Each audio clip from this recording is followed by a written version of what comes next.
The room erupted in laughter when Tunde Adebayo leaned back in his leather chair and pointed at the quiet maid. "Translate this," he said coldly, sliding a document across the table. "And my salary is yours." Phones lifted. Executives smirked.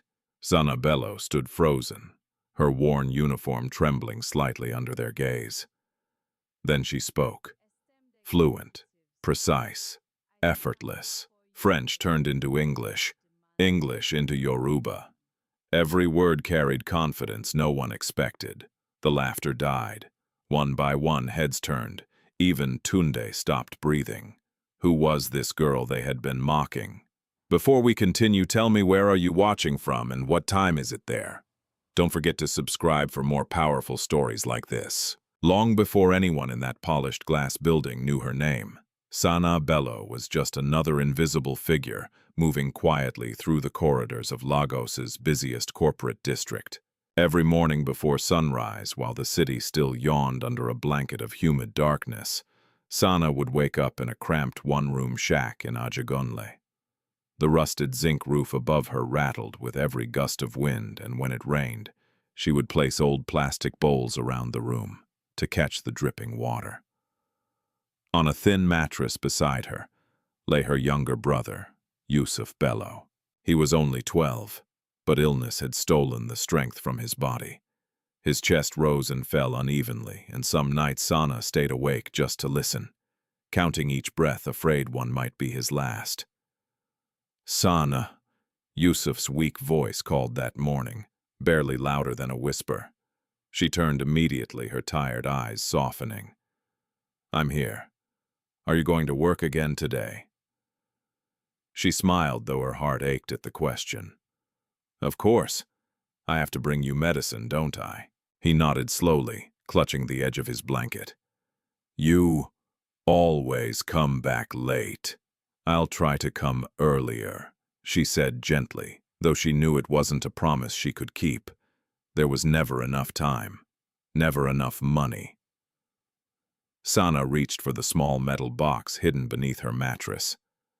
Inside were neatly folded papers, old certificates, faded transcripts, and a student ID from a life that felt like it belonged to someone else. Once, not long ago, she had been one of the brightest students at the University of Lagos, studying languages: French, English, Yoruba. Even a bit of Swahili she had picked up out of curiosity. Her professors used to say she had a gift, but gifts didn't pay hospital bills. Everything changed the day their mother collapsed in the market. By the time Sanaa rushed her to the hospital, it was too late. The cost of treatment, the funeral, the debts, it swallowed everything. Her education, her dreams, her future. She never returned to school. Instead, she took the first job she could find, cleaning floors, carrying trash, becoming invisible. By the time Sanaa arrived at Adebayo Global Holdings, the sun had fully risen, casting golden light across the towering glass building that seemed to belong to a different world. Men in tailored suits walked past her without a glance. Women in expensive heels spoke into phones, their voices sharp and confident. The air smelled of perfume and ambition.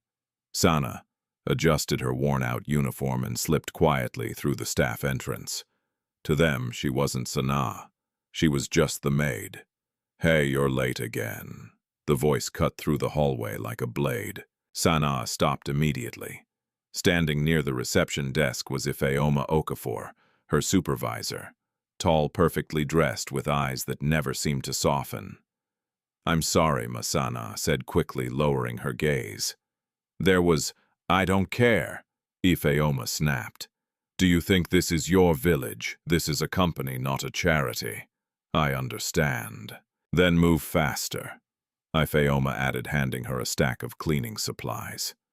"The executive floor needs to shine before the meeting starts. Important guests are coming." Sanaa nodded. "Yes, ma." As she walked away, she heard the quiet laughter of two receptionists behind her. "She looks like she hasn't eaten in days. People like that should be grateful they even have jobs." Sanaa kept walking, She had learned long ago that silence was safer than dignity. The executive floor was a different world entirely. The carpets were softer. The walls gleamed, and even the air felt cooler. Large glass windows overlooked the city, stretching all the way to the distant ocean. Sanaa moved quickly, wiping surfaces, adjusting chairs, polishing the long conference table that would soon host powerful men and women. But as she worked, something caught her attention. A document left open on the table. It was filled with paragraphs in French. Sanaa paused. Her fingers tightened slightly around the cloth in her hand. She read a line, then another. Without realizing it, her lips moved softly as she translated the words into English.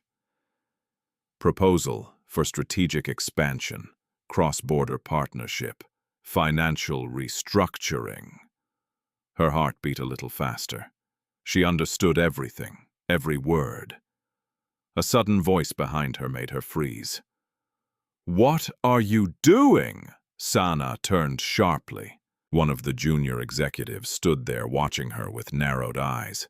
I was just cleaning, sir," she said quickly, stepping back. "Then clean," he replied coldly. "Don't touch things you don't understand." "I'm sorry." He shook his head and walked away, muttering under his breath. Unbelievable.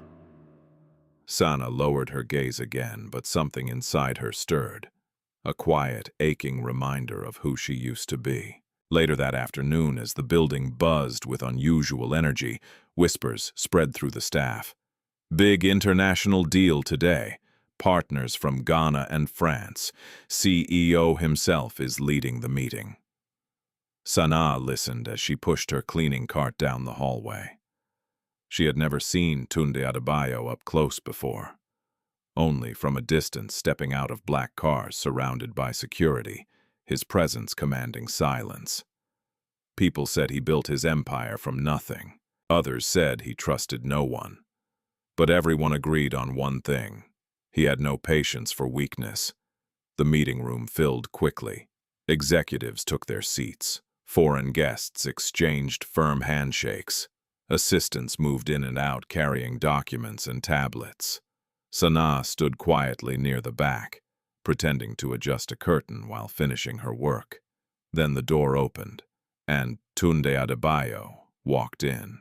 Tall, impeccably dressed, his expression calm but his eyes sharp, observing everything, missing nothing.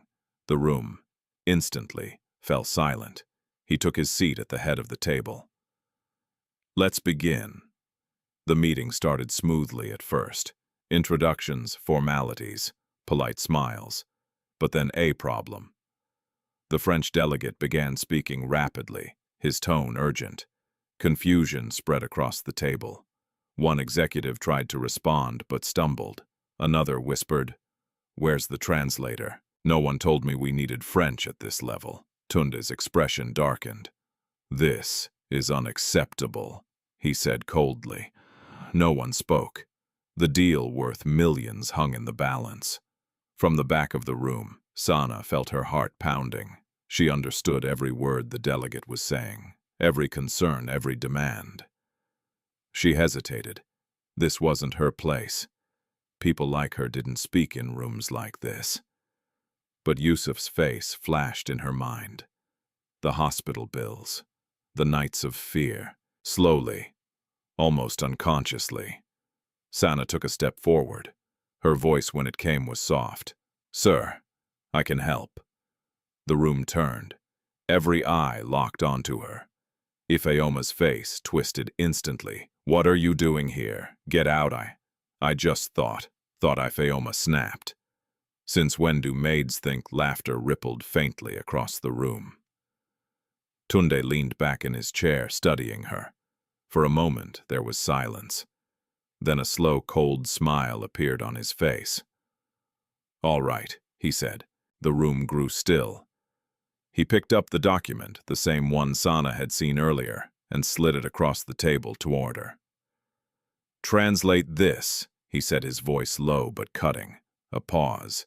Then he added loud enough for everyone to hear, "And my salary is yours." The room exploded with laughter. Phones came out. Whispers turned into open mockery. Sanaa stood there, the paper trembling slightly in her hands.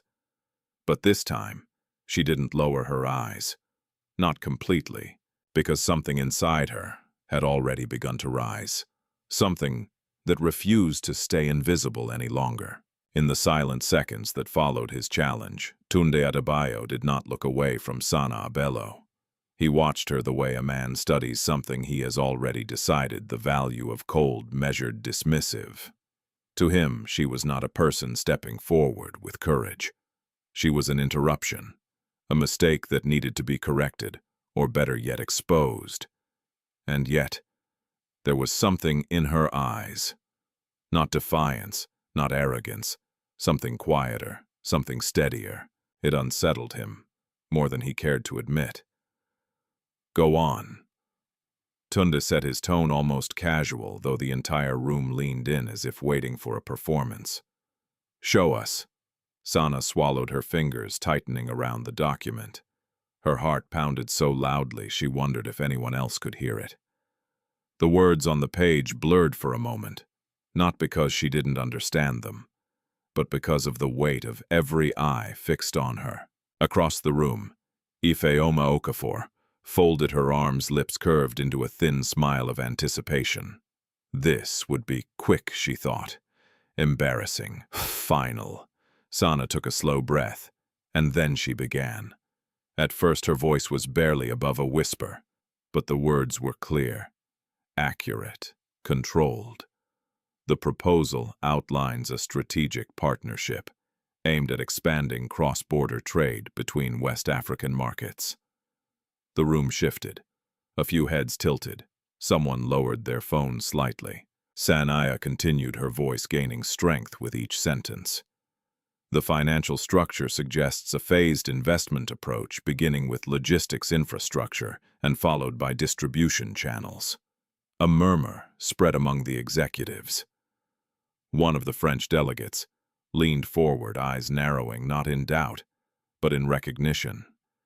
She wasn't guessing. She wasn't struggling. She understood, fully. Tundi's fingers, which had been tapping lightly against the armrest of his chair, slowly stilled.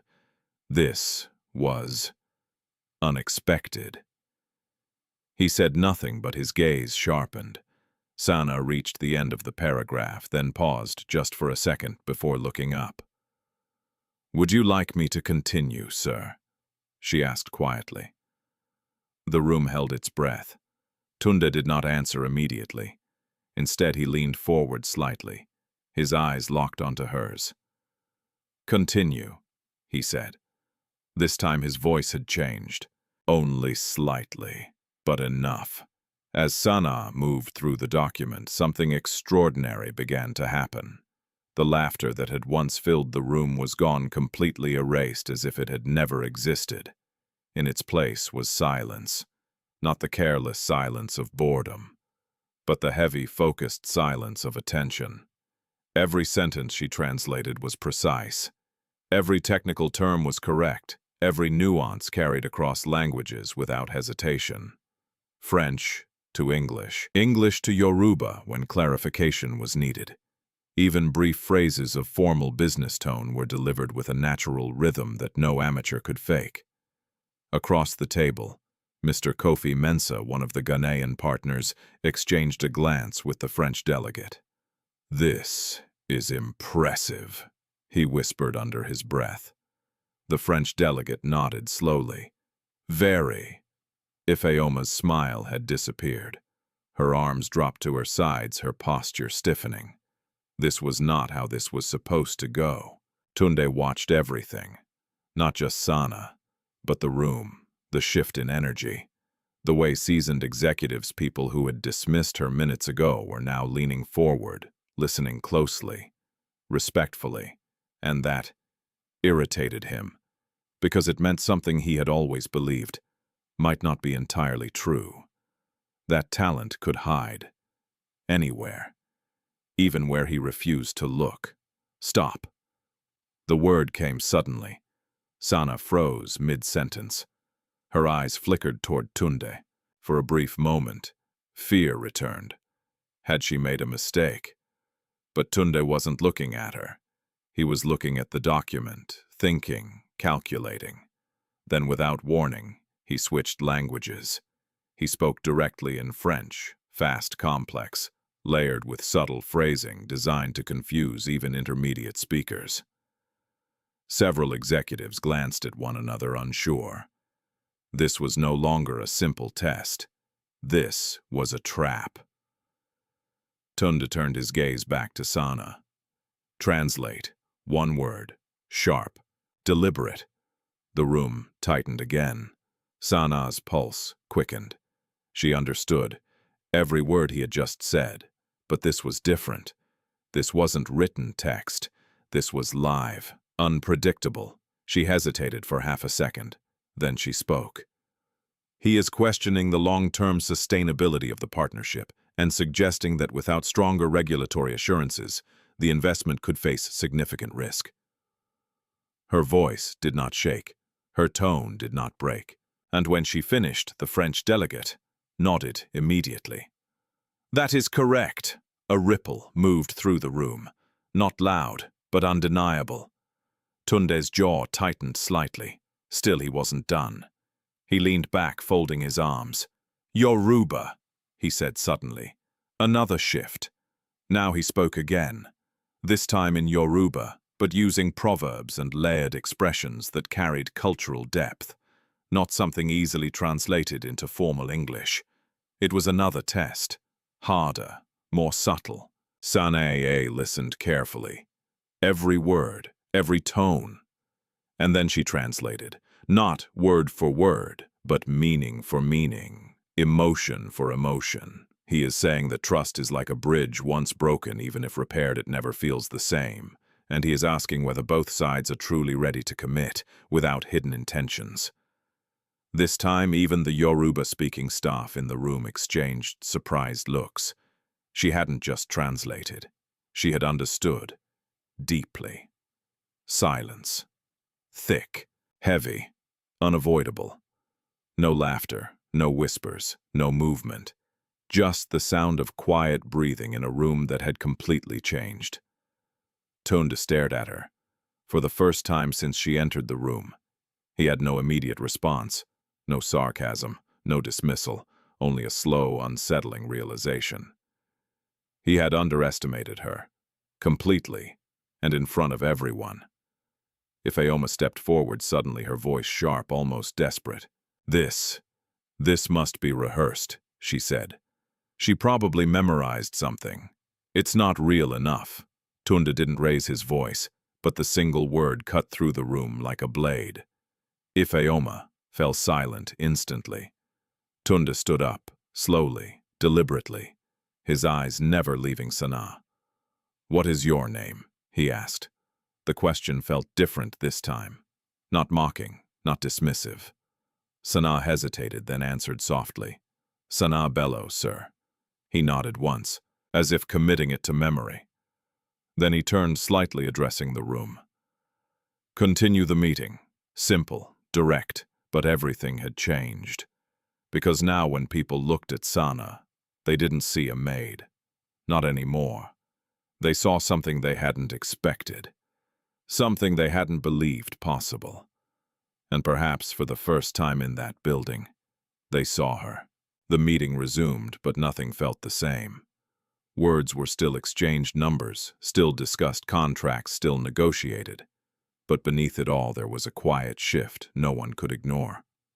The invisible line that had once separated Sanaa Bello from everyone else in that room had been disturbed, not erased, but shaken.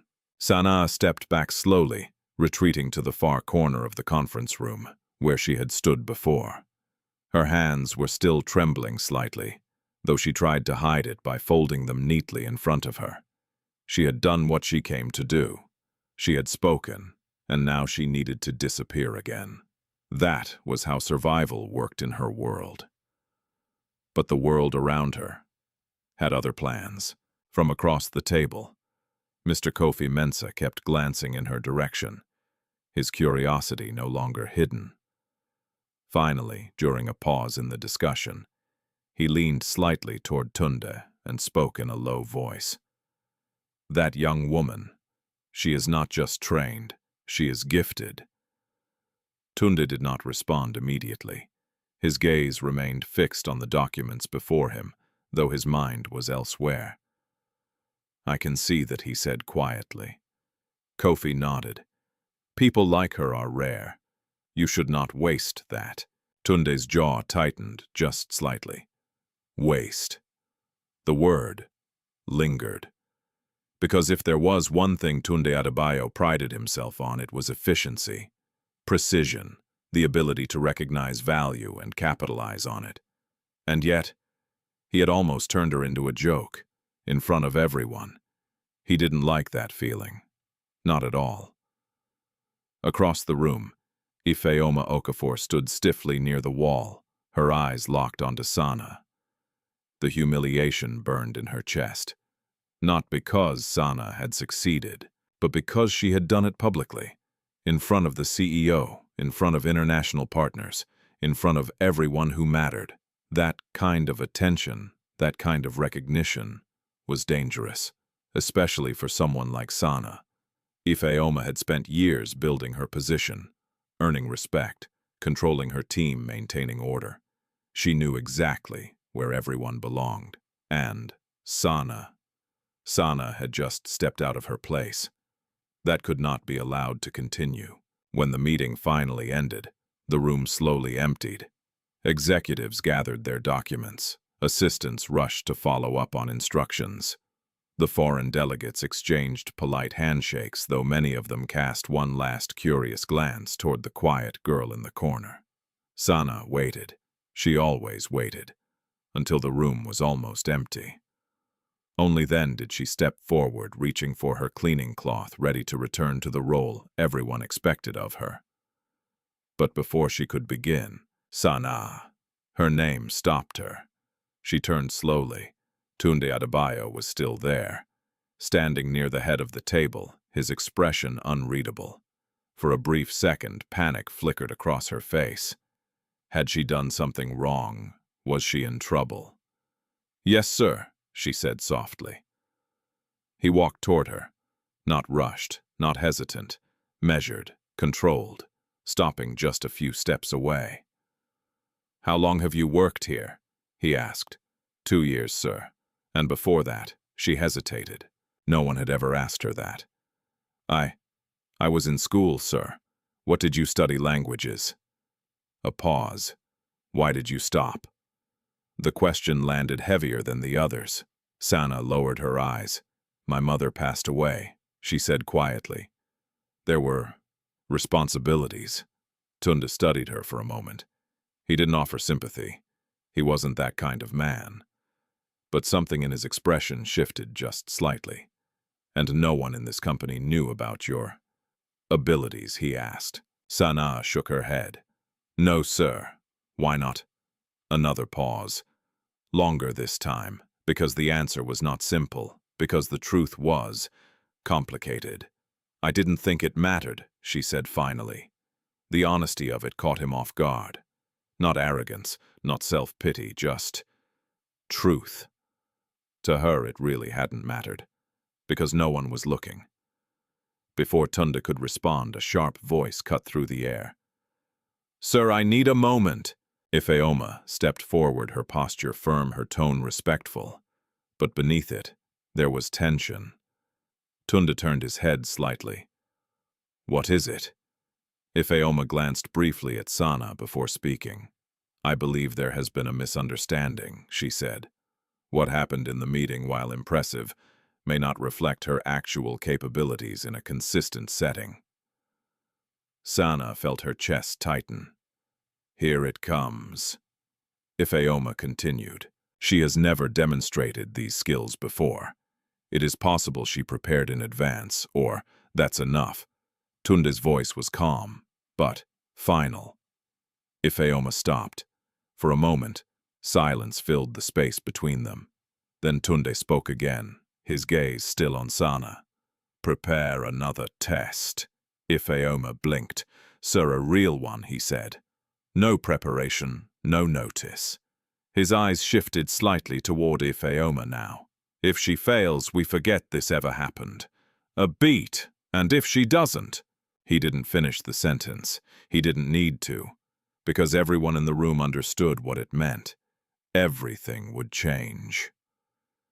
Later that evening, long after the office lights had begun to dim, Sanaa walked home under the fading glow of the Lagos skyline.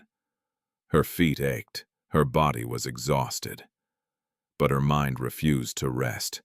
The words echoed again and again. Prepare another test, a second chance, or a second humiliation. She wasn't sure which one it would be. When she finally reached home, Yusuf was awake. "Sanaa," he called weakly as she entered. She rushed to his side immediately. "I'm here," she said, sitting beside him. "You're late again," he whispered, though there was no accusation in his voice. "I'm sorry. Did something happen?" Sanaa hesitated. Then for the first time in a long time, she allowed herself a small smile. "Maybe," she said. Yusuf looked at her curiously. "Good or bad?" She reached for his hand, squeezing it gently. "I don't know yet." And that was the truth, because somewhere between the laughter of that room and the silence that followed, something had shifted, not just in the eyes of others, but inside her.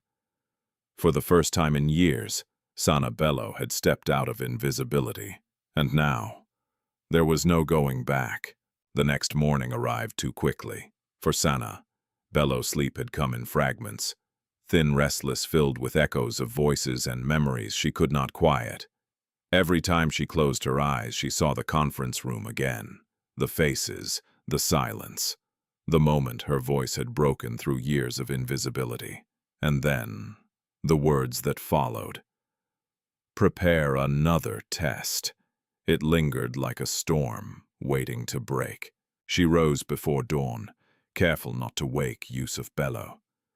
The small room felt heavier than usual, as though the walls themselves were listening. Sanaa moved quietly, folding her worn uniform, smoothing it with her hands, as if it could somehow carry dignity if she treated it gently enough. Before leaving, she paused beside Yusuf. He was asleep, his breathing shallow but steady. She brushed a strand of hair from his forehead. "I'll come back," she whispered softly, more to herself than to him. Because now more than ever, she had to. By the time she reached Adebayo Global Holdings, the atmosphere had changed. Not dramatically, not openly, but subtly, undeniably. People looked at her, not all of them, but enough. Some with curiosity, some with disbelief, some with quiet discomfort, as if they were unsure how to behave around someone who had suddenly broken an invisible rule. Sanaa kept her eyes lowered as she entered through the staff door. She did not belong to their world. Not yet. "Sanaa!" The voice stopped her mid-step. She turned slowly. It was Ifeoma Okafor, standing near the hallway entrance, her posture straight, her expression composed. But her eyes carried something sharper now. Controlled. Calculated. "You're early," Ifeoma said. "Yes, ma." "Good," she replied. "You'll need the extra time." Sanaa felt a slight tension rise in her chest. "Ma." Ifeoma stepped closer, lowering her voice, just enough to keep the conversation between them. "The CEO has arranged another evaluation," she said. "Today. So soon." Sanaa's fingers tightened slightly around the strap of her bag. "I understand." Ifeoma watched her carefully. "You should be nervous," she added. "Yesterday was unexpected, but don't confuse a moment of luck with ability." Sanaa said nothing, because there was nothing to say, but inside her something resisted the word. Luck. It hadn't been luck. It had been years. Years of silence. Years of learning in the dark. Years of surviving. "The test will be in the main conference room," Ifeoma continued. 10 o'clock. Don't be late." "Yes, ma." Ifeoma gave a small nod, then turned away. But as she walked, her lips pressed into a thin line. because she wasn't leaving this to chance. Not again. By mid-morning, the building buzzed with quiet anticipation. Whispers moved from desk to desk. She's being tested again. The maid. Yes. In front of the CEO, I heard external partners will be there too. Some laughed, some doubted, some waited, because whether they admitted it or not, they wanted to see. Inside the conference room, preparations were already underway. Documents were arranged neatly. Screens were set. Chairs aligned perfectly. This time there would be no accident and no surprise. Everything had been carefully planned. At exactly 10 o'clock, the room began to fill. Executives took their seats. Assistants stood along the walls. Even a few employees who had no business being there found excuses to linger nearby. And at the head of the table, Tundi Adebayo, calm, composed, but more alert than usual. He had not forgotten the previous day. Not for a second. At 10 minutes past, the door opened. Sanaa stepped in. The room fell quiet again. Not as loud as before, not as mocking, but quieter in a different way. Expectant, she walked slowly to the center of the room, her posture straight despite the weight pressing down on her chest. Every step felt heavier than the last. But she did not stop. On time, Tundi said. His tone gave nothing away. Yes, sir. He gestured toward the table. Sit. Sanaa hesitated. She had never sat at that table before. Not once in 2 years. But she obeyed, lowering herself carefully into the chair, aware of every eye watching her. Tundi leaned forward slightly. This will not be like yesterday, he said. I understand, sir. No written documents, he continued.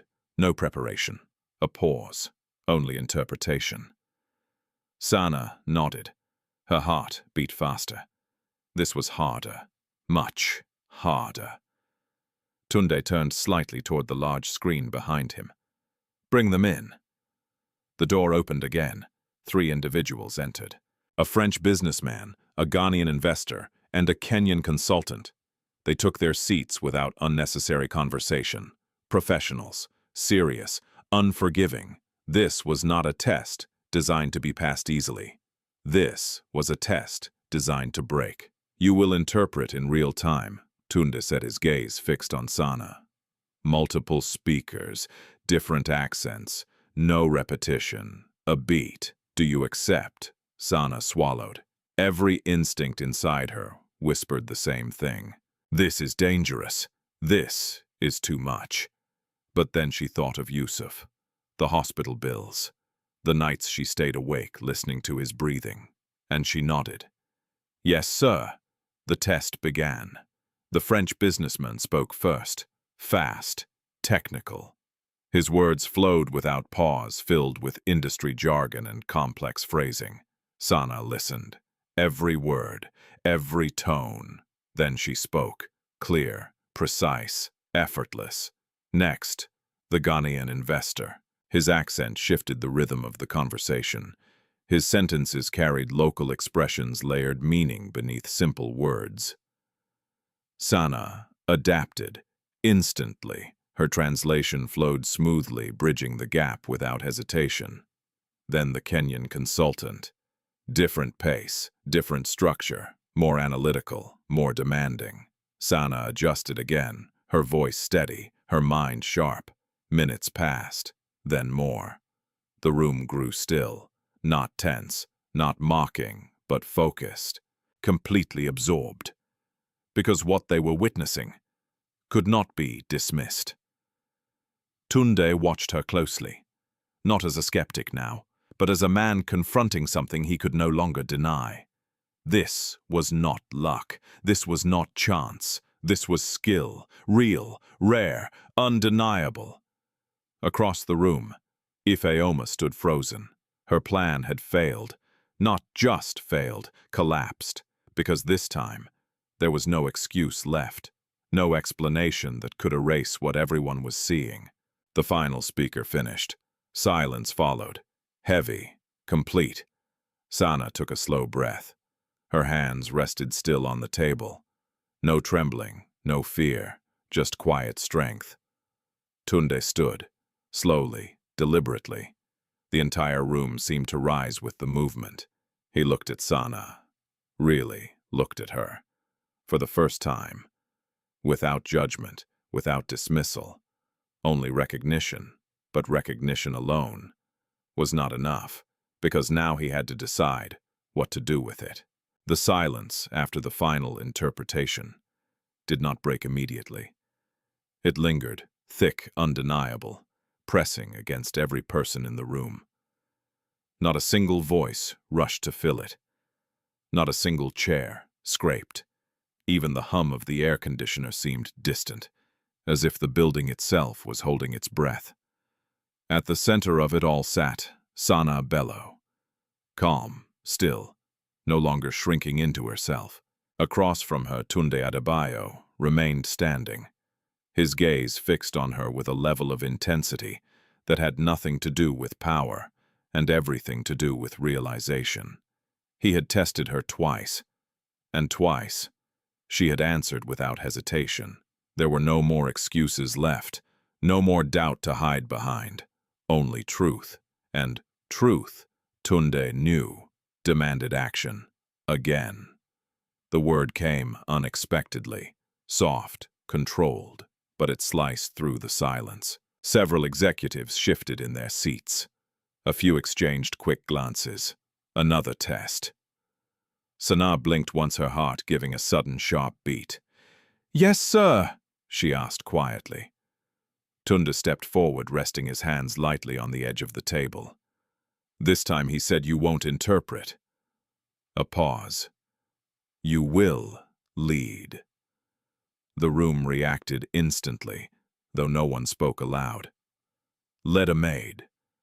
Even Sanaa felt the weight of the word press against her chest. "I don't understand, sir," she said honestly. Tunde's eyes did not leave hers. "You understood every concern raised in this room," he said. "Every hesitation, every risk." He gestured slightly toward the international partners. "So now, you will respond." The air shifted again, because this was no longer about language. This was about authority, about voice, about stepping into a space she had never been allowed to occupy. Sanaa's throat tightened. This was different, dangerous in a way the previous tests had not been. Because translating was safe, it was invisible, but speaking for the company that meant being seen, judged, measured, and possibly rejected. "I am just," she began softly. "A maid," Tunde finished. The word hung between them. Not mocking, not kind, just real.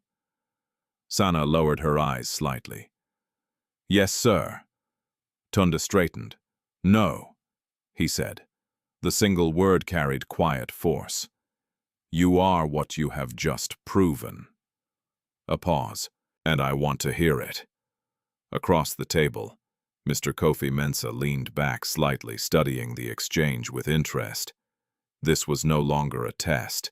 This was something else, something deeper, the kind of moment that revealed more than skill. It revealed character. Sanaa's hands rested in her lap, her fingers pressing lightly against each other as she tried to steady the storm rising inside her. She had spent years learning to stay quiet, years training herself not to speak unless spoken to, years shrinking her voice until it barely existed, and now she was being asked to use it in the most dangerous place possible. Her mind raced. What if she said the wrong thing? What if she embarrassed herself? What if she proved them all right? But then, a memory surfaced. Her mother's voice, gentle, firm. "You don't need permission to be who you are, Sanaa." The words echoed through her chest. Slowly, she lifted her head. "I will try, sir," she said. Tunde nodded once. "Begin." Sanaa turned slightly toward the international partners. Her posture straightened. Her voice, when it came, was soft but clear. "I understand your concerns," she began. The French businessman leaned forward slightly. She continued. The issue is not just financial risk, she said. It is trust. A small shift moved through the room, because she had gone straight to the heart of it. No hesitation, no uncertainty, just clarity. She turned toward the Ghanaian investor. "You are worried about long-term stability," she said. "Not just profit." He nodded slowly. "Yes." Sanaa continued, her confidence growing with each word. "Then the solution is not faster expansion," she said. "It is stronger structure." She gestured lightly toward the documents. A phased approach with transparent reporting at each stage, independent oversight, shared accountability. Her voice did not rise. It did not need to, because every word carried weight. Tundi watched her carefully, not interrupting, not guiding, just observing, because now he needed to see how far she could go. Sanaa turned to the Kenyan consultant. "You spoke about regulatory uncertainty," she said. He nodded. "Yes, that is correct." "Then we address it directly," Sanaa replied. "Local partnerships, legal alignment before expansion." She paused briefly, then added, "Not after." The consultant's expression shifted. That was exactly what he had been pushing for. The room was no longer watching out of curiosity. Now they were listening, fully, because this was no longer a test. This was a solution. Sanaa took a breath. Then carefully she spoke again. "If trust is a bridge," she said softly, echoing the earlier proverb, "then we do not just repair it." A pause. "We rebuild it stronger."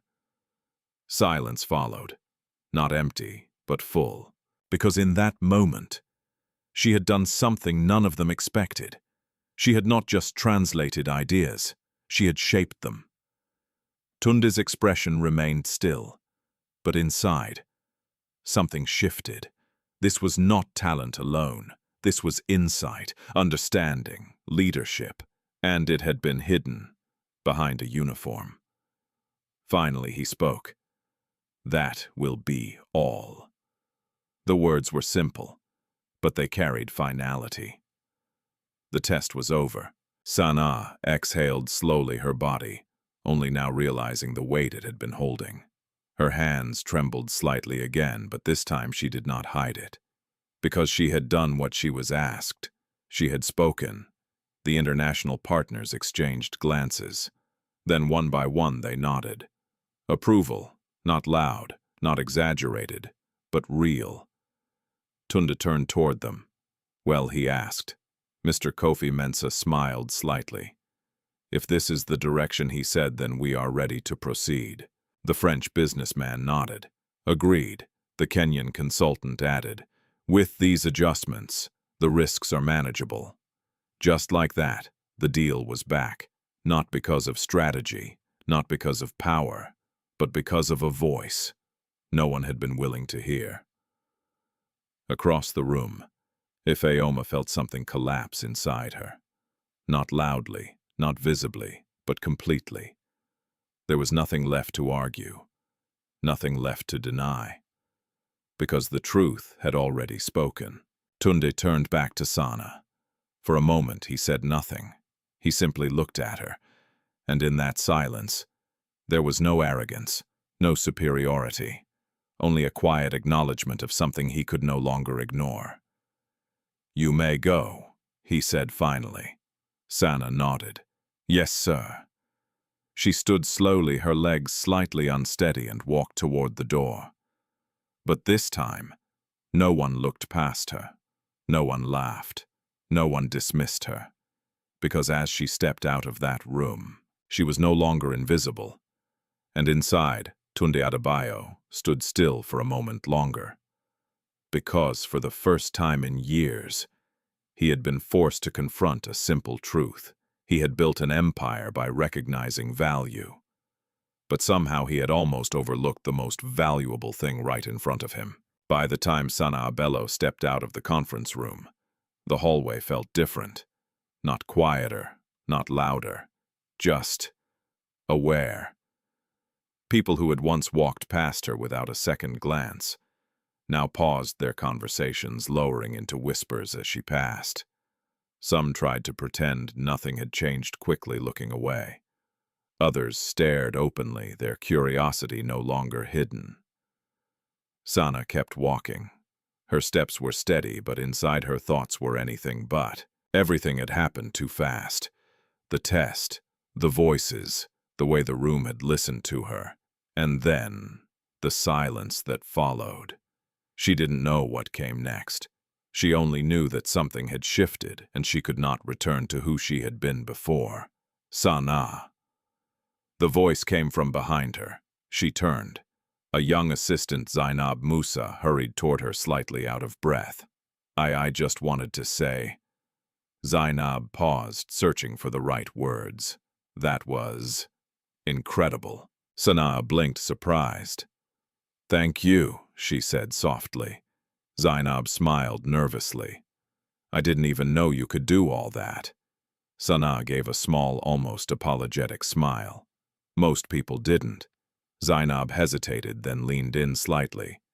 You should be careful, she whispered. Sanaa's brows knit together. Careful. Zainab glanced around before lowering her voice even more. Not everyone is happy about what happened, she said. Especially her. She didn't need to say the name. Sanaa already knew. At the far end of the corridor, Ifeoma Okafor stood watching.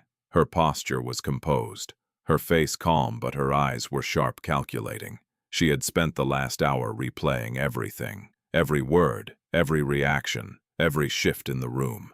And one truth stood above all the others: Sanaa was no longer harmless. She had crossed a line, and people like Ifeoma did not survive by ignoring threats.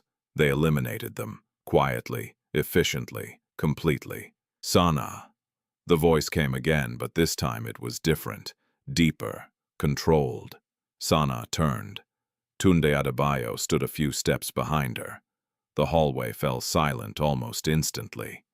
Even those who pretended not to notice slowed their movements, because when the CEO spoke, people listened. Yes, Sir Sanaa, said her voice, respectful but steady. Tundi studied her for a moment. Up close, she looked smaller than he remembered. Thinner, her uniform worn at the edges, and yet none of that matched the presence she had carried in that room. Walk with me, he said. A simple instruction, but one that sent a ripple through the hallway. Sanaa hesitated for only a second before nodding. Yes, sir. They walked in silence. Past glass offices, past employees who quickly looked down at their desks as the CEO passed. Past the world Sanaa had only ever observed from the edges, until they reached his office. Tundi's office was vast. Floor-to-ceiling windows overlooked the city, stretching all the way to the distant coastline. The furniture was minimal but expensive, every detail precise. Sanaa stepped inside, carefully, unsure where to stand. Sit, Tundi said, gesturing toward a chair. She hesitated again. Not because she didn't understand the instruction, but because it felt unfamiliar. She had never been invited to sit in a place like this. Still, she obeyed. Tundi remained standing for a moment, his back to her as he looked out over the city. You handled yourself well, he said finally. Sanaa lowered her gaze slightly. Thank you, sir. That was not luck, he continued. No, sir. A pause. Then why are you cleaning floors? The question was direct, sharp, but not unkind. Sanaa took a slow breath. Because I needed to survive, she said. Tundi turned slightly, his eyes narrowing, not in judgment but in thought. Many people need to survive, he said. They don't all have your abilities. Sanaa did not respond immediately, because she had asked herself that same question many times. Why her? Why had she been given something she could not use? Sometimes she said quietly, ability is not enough. The words settled in the room. Tundi studied her again. There was no bitterness in her tone, no anger, just truth, and that made it harder to ignore. He walked slowly toward his desk, resting his hands against the surface. "I made you a promise yesterday," he said. Sanaa's heart tightened slightly. "Translate this, and my salary is yours." The words echoed in her mind.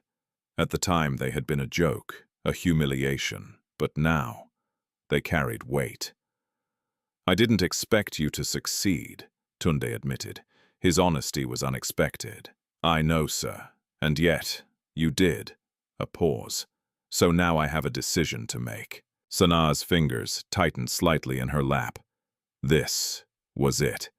The moment that would determine everything. Tundi leaned back slightly, crossing his arms. "I could ignore what happened," he said. "Return you to your position. Pretend none of this matters." He watched her carefully. She said nothing, because she had already prepared herself for that possibility. Her life had taught her to expect disappointment.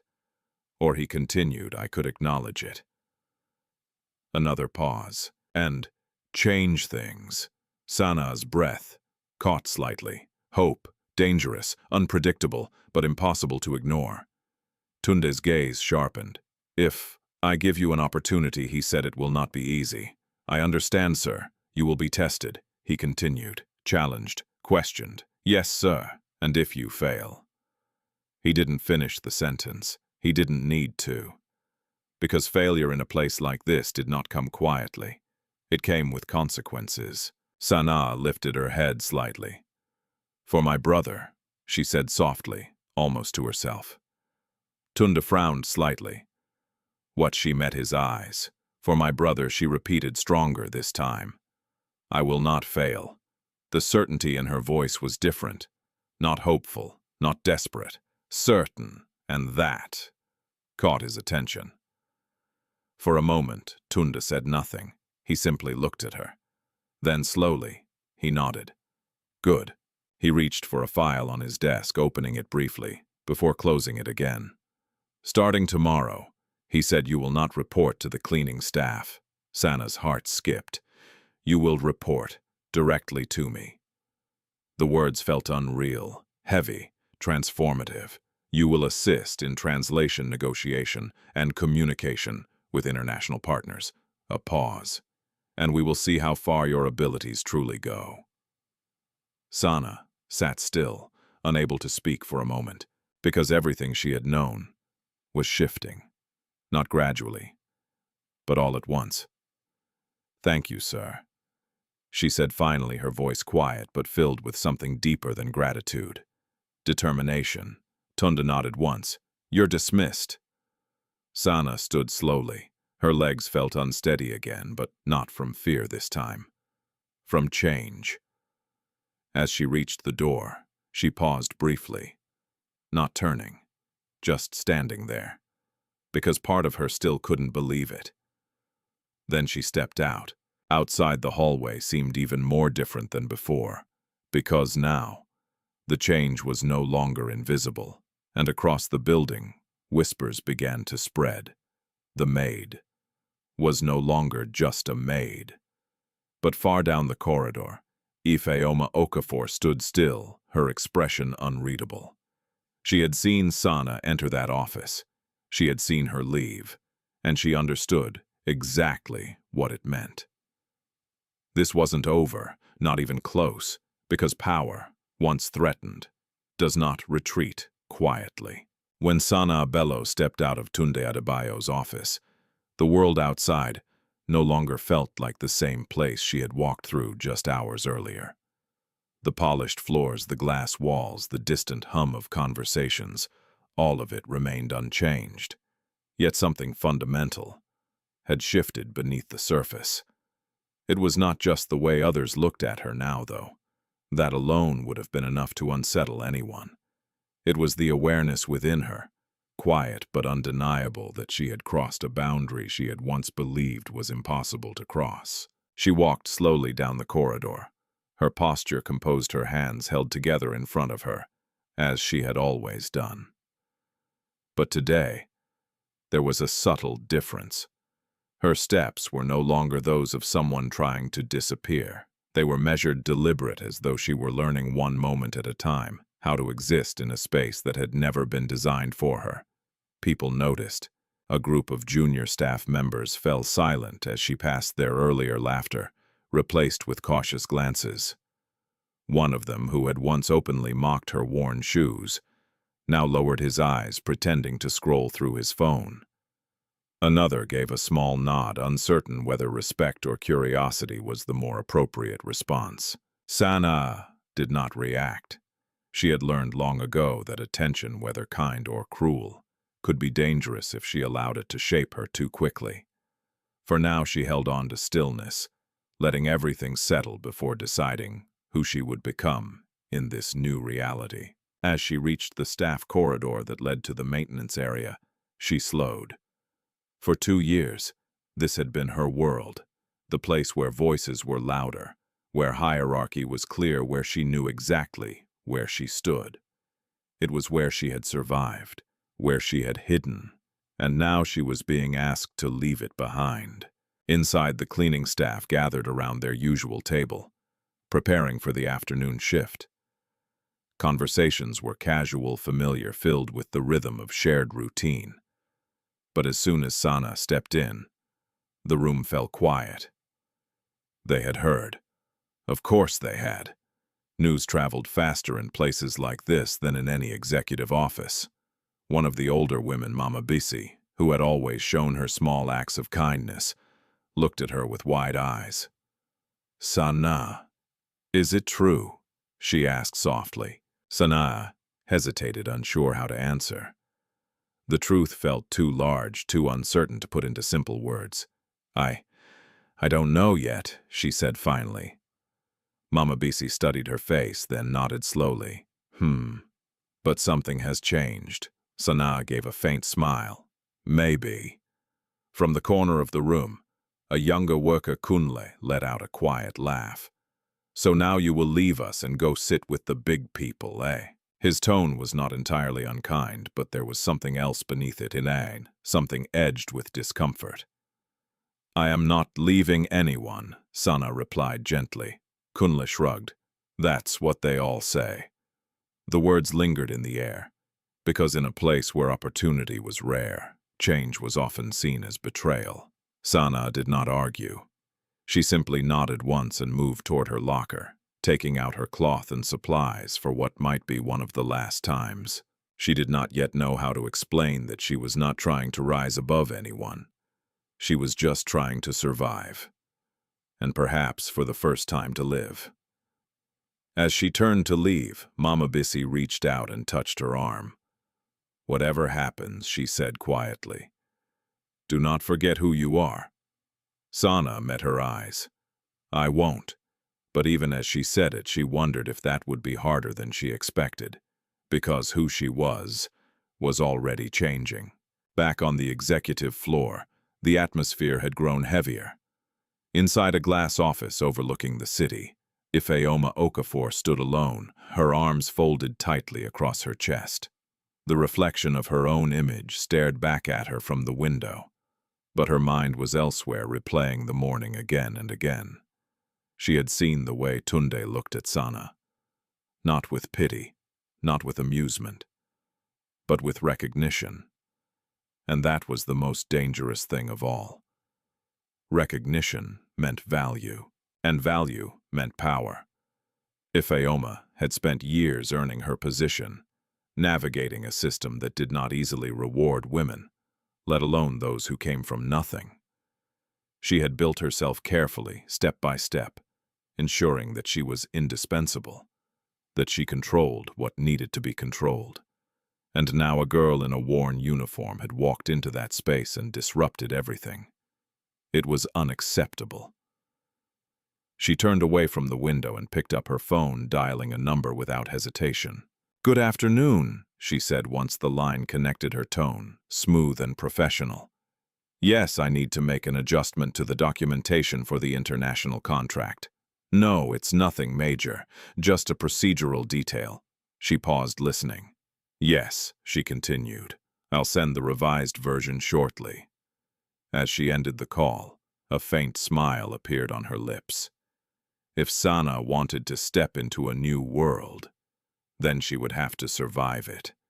And Ifeoma would make sure it was not easy. Meanwhile, in his office, Tunde Adebayo sat behind his desk, the city stretching endlessly before him. The documents from the meeting lay open, but his attention was elsewhere. On Sanaa. He replayed her words, her tone the clarity with which she had spoken. Not just translating language, but understanding meaning. It was rare, not just skill, but instinct. And instinct could not be taught. He had built his empire by recognizing such things. Yet somehow he had missed it. Or perhaps he corrected himself, he had chosen not to see it.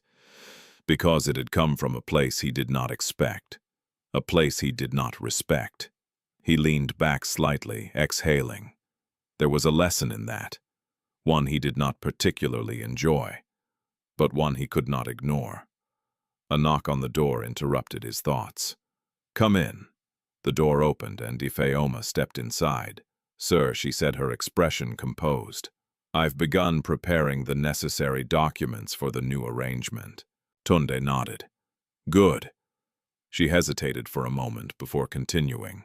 "About Sanaa." His eyes lifted. "Yes, I believe it would be wise to proceed cautiously," she said carefully. Promoting someone so quickly without a full evaluation could create complications. Tundi studied her. Not her words, but her tone, her timing, her intent. "Are you concerned about the company?" he asked, or about her? Ifeoma held his gaze. "Both." A pause. Tund leaned forward slightly. "Then we will evaluate her," he said. "Properly." Ifeoma nodded. "Of course, sir." But as she turned to leave, there was something unreadable in her eyes. Because evaluation in her hands would not be neutral, and she intended to make sure of that. Elsewhere in the building, Sanaa stood alone near a window, looking out at the vast city below. The noise of Lagos carried faintly through the glass cars' voices, life moving forward without pause. She placed her hand lightly against the cool surface, her reflection staring back at her. For years, she had lived one life. Invisible, quiet, surviving. Now another life was opening before her. Uncertain, dangerous, but full of possibility.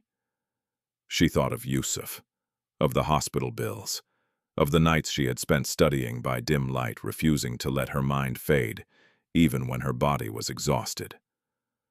All of it had led here, to this moment, to this chance. And as fear and hope twisted together inside her, one truth became clear. She could not go back. No matter how difficult the path ahead would be, she would walk it. Because for the first time in a long time, the future was no longer something she feared. It was something she might finally be able to change. That night, the city of Lagos pulsed with its usual restless energy. But inside the small, dimly lit room, Sanaa called home. Everything felt still. The sounds of distant traffic and late-night vendors drifted faintly through the cracked window, blending into a quiet rhythm she had grown used to. Yet tonight, that rhythm felt different, almost distant, as if her mind could no longer fully settle into the life she had always known. Sanaa sat beside Yusuf Bello, watching him sleep.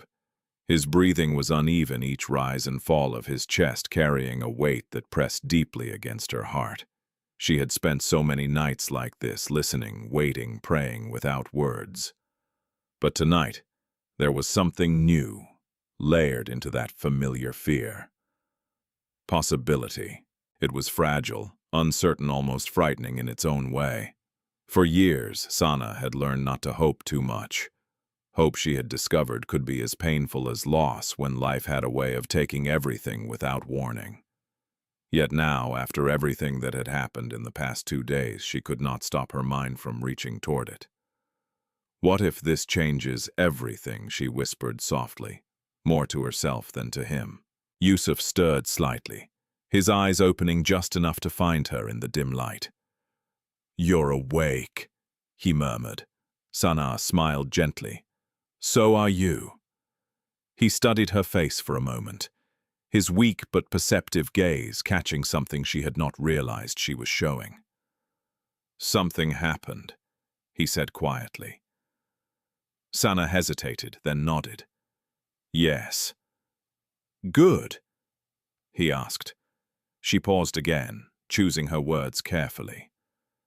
"I think it could be." Yusuf's lips curved into a faint smile. "Then you should not look so worried." Sanaa let out a soft breath, almost a laugh. "Because good things do not come easily." He reached for her hand, his grip weak but steady. "You always say we must fight for them." His words settled into her chest, simple yet powerful. She squeezed his hand gently. "I did say that, didn't I?" "Yes," he replied. "So don't be afraid now." Sanaa looked at him. Really looked at him, the boy who had endured more than any child should yet still found strength to encourage her. In that moment, something inside her steadied. "I won't," she said softly.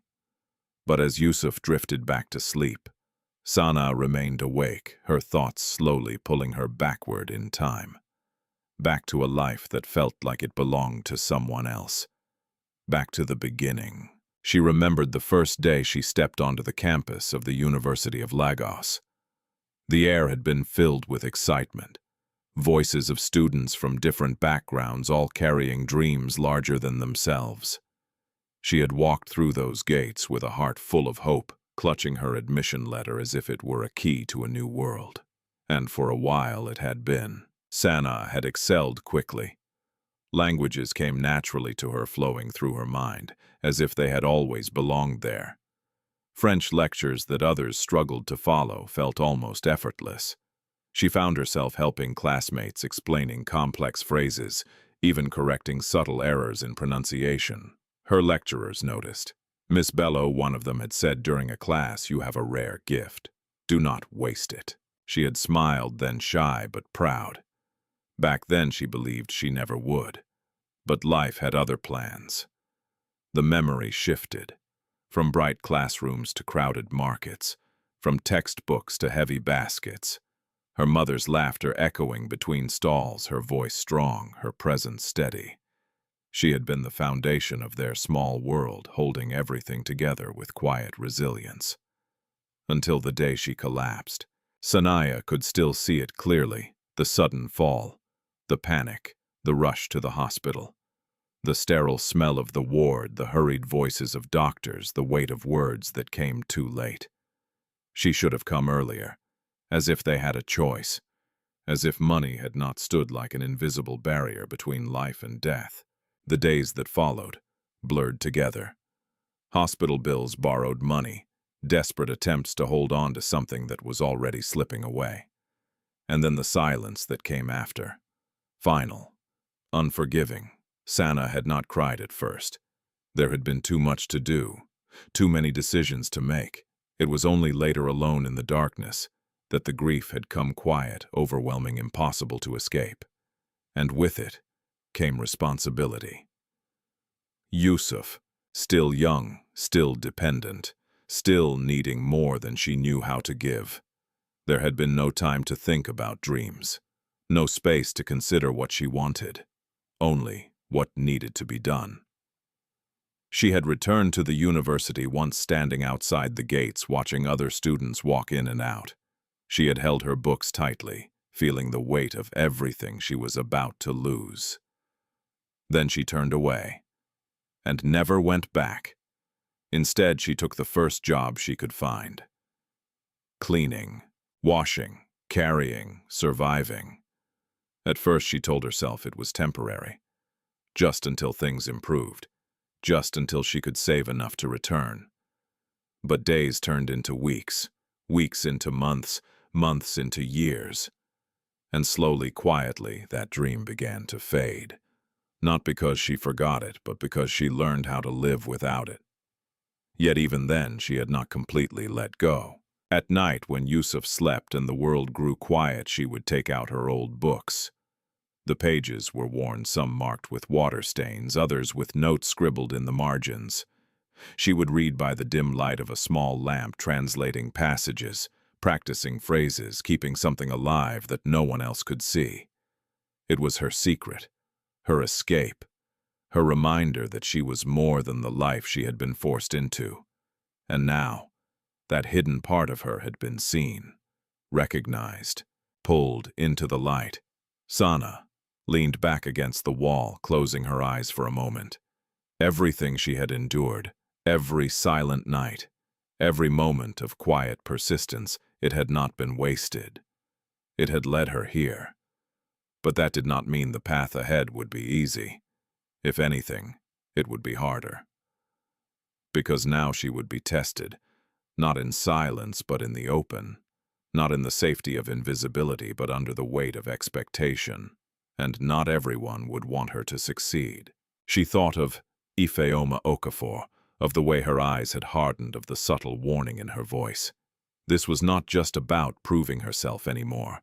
It was about surviving in a space where power was guarded fiercely, where change was resisted, and where someone like her, someone who did not belong, would be watched closely.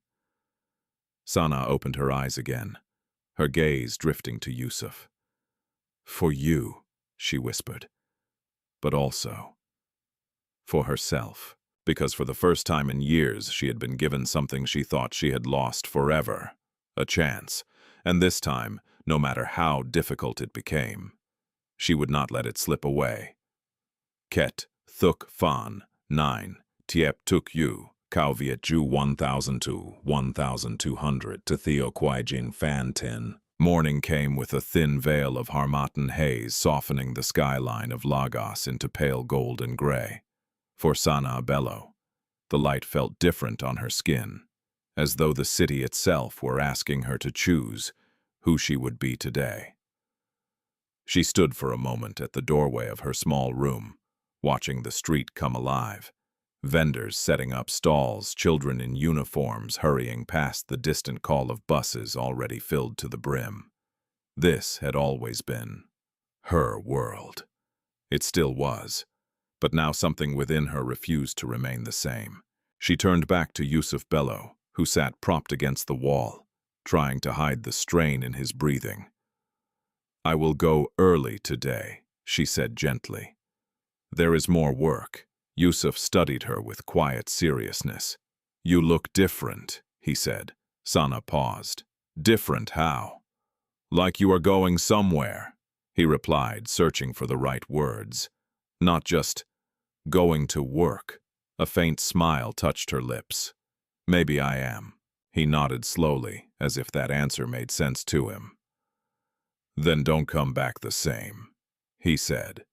The words stayed with her as she stepped outside. On the journey to Adebayo Global Holdings, the city pressed close, noisy, unfiltered, alive. Sanaa moved through it with a calm she did not entirely feel, her thoughts shifting between the past she carried and the future she was stepping into. By the time the glass building rose before her, tall and distant like a promise she was not sure she deserved, her heartbeat had steadied into something quiet and determined. Inside, the air was cooler, sharper. Conversations paused as she passed, not dramatically, but enough to remind her that she was no longer unseen. She felt it in the way people looked, in the way silence followed her footsteps, in the careful distance others kept, as though they were waiting to see if she would rise or fall. At the executive floor, a message awaited her. "Report to conference room B, 9:30 a.m. No name signed it, but she knew. She arrived early.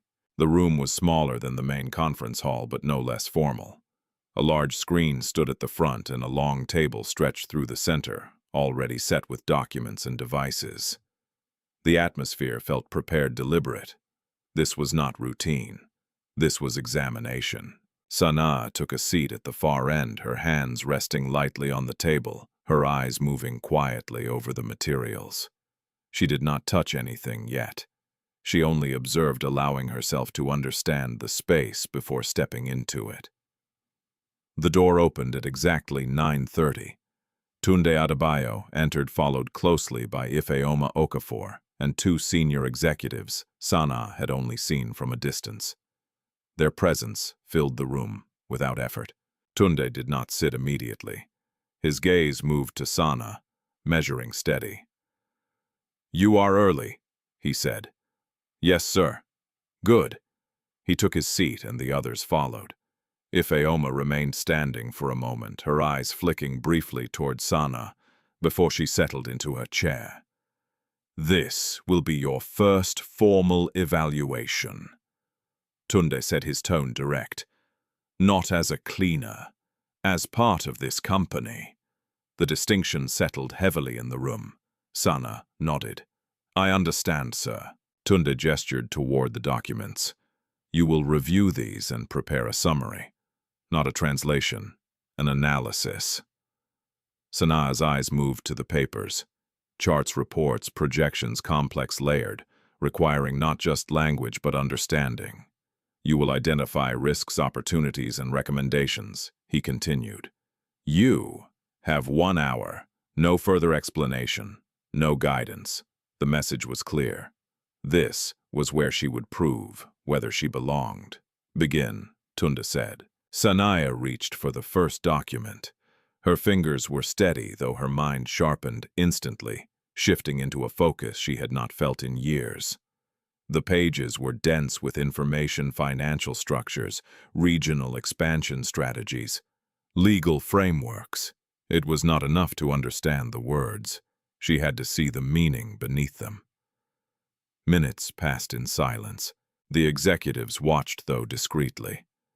Ifeoma's gaze lingered longer than the others, searching for hesitation, for uncertainty, for any sign that Sanaa might falter under pressure. But Sanaa did not rush. She read carefully, her eyes moving line by line, her mind organizing information, connecting patterns. Every now and then, she made a small note on a sheet of paper. Beside her, her handwriting precise, controlled. Halfway through, Tunde leaned back slightly, observing her with quiet interest. There was no panic in her expression, no attempt to impress, only concentration. That, more than anything, caught his attention. After 40 minutes, Sanaa set the last document down. She did not speak immediately. Instead, she reviewed her notes once more, ensuring clarity before lifting her head. "I am ready, sir," she said. Tunde nodded. "Proceed." Sanaa stood. Her heart beat once strong, but her voice, when it came, was steady. "The proposal presents a structured expansion into 3 regional markets," she began. "However, the financial projections rely heavily on optimistic timelines that do not fully account for regulatory delays." One of the senior executives shifted slightly. Sanaa continued, her confidence growing with each sentence. "The primary risk lies in overestimating short-term returns. If implementation is delayed, the cost structure becomes unstable." She moved to the next point. "However, the opportunity is significant. With proper staging, the company can establish early presence in emerging markets, securing long-term advantage." She paused briefly, then added, "This requires a revised approach." Tunde's eyes narrowed slightly, not in disapproval, but in focus. "What approach?" he asked. Sanaa met his gaze. "A phased entry," she said. "Prioritizing regulatory alignment before capital deployment. This reduces immediate risk while maintaining strategic positioning." Silence followed, not empty, but attentive. She continued, outlining adjustments, each point clear, grounded, practical. There was no unnecessary language, no attempt to sound impressive, only understanding, translated into action. When she finished, she lowered her hands. "That is my assessment." The room remained quiet for a moment. Then one of the executives spoke. "Your analysis is accurate." Another nodded. "Very precise." Ifeoma said nothing, but her expression had changed. Not disbelief, not denial, something sharper, because this was no longer a question of whether Sanaa was capable. That had already been answered. This was something else, something deeper. Tundi remained still for a moment, longer before speaking. "You see the risks clearly," he said. "But what about leadership?" Sanaa hesitated slightly. "Sir, if you were responsible for this decision," he continued, "would you proceed?" The question was direct, unavoidable. Sanaa considered it carefully. Then she answered. "Yes," she said. A pause, but differently. Tundi's gaze held hers. "Explain." And in that moment, the evaluation shifted again. From analysis to judgment. Sanaa did not answer immediately. The question Tundi had placed before her was not one that could be approached with speed. It was not about knowledge alone, nor about the careful balance of words she had mastered over the years. This was something else. Something that required judgment, responsibility, and the quiet courage to stand by what she believed, even when the room itself felt heavier than her voice. She drew a slow breath, allowing her thoughts to settle, organizing them not out of fear but out of clarity. "Yes, sir," she repeated softly. "I would proceed, but differently." The room remained still, the attention fixed on her, not out of curiosity now, but expectation. Sanaa lifted her head slightly, meeting Tundi's gaze without challenge yet without retreat. "I would begin with smaller commitments," she said, her tone calm but deliberate. "Not because the opportunity is weak, but because trust has not yet been fully established." One of the senior executives leaned forward, his fingers interlocked. "And you believe trust is the primary issue?" Sanaa nodded. "Yes, sir. The financial risks are visible. They can be calculated, adjusted, managed. But trust." She paused briefly, choosing her words carefully. "Trust determines whether those adjustments will be honored." Her statement lingered in the air. Across the table, Tundi did not interrupt. His eyes remained steady, watching, not just what she said, but how she said it. Sanaa continued her confidence, growing not from arrogance, but from the quiet certainty of understanding. "If we move too quickly," she explained, "we may secure a contract, but we risk weakening the foundation of the partnership. And when pressure comes, and it always comes, it is the foundation that determines whether the structure holds." The Kenyan consultant, who had remained silent until now, gave a slight nod. "And your solution?" Sanaa shifted her weight slightly, grounding herself before answering. "A staged approach," she said. "Initial collaboration on smaller, low-risk projects. Shared oversight. Transparent reporting from both sides. This creates accountability before expansion." She paused, then added, "It also allows both parties to learn how the other operates in practice, not just on paper." There was a subtle shift in the room, not dramatic, but real, because what she was describing was not theoretical. It was practical, rooted in an understanding of how people, not just systems, behaved. Tundi leaned back slightly in his chair, his expression unreadable. "And if the partners refuse?" he asked. Sanaa did not hesitate this time.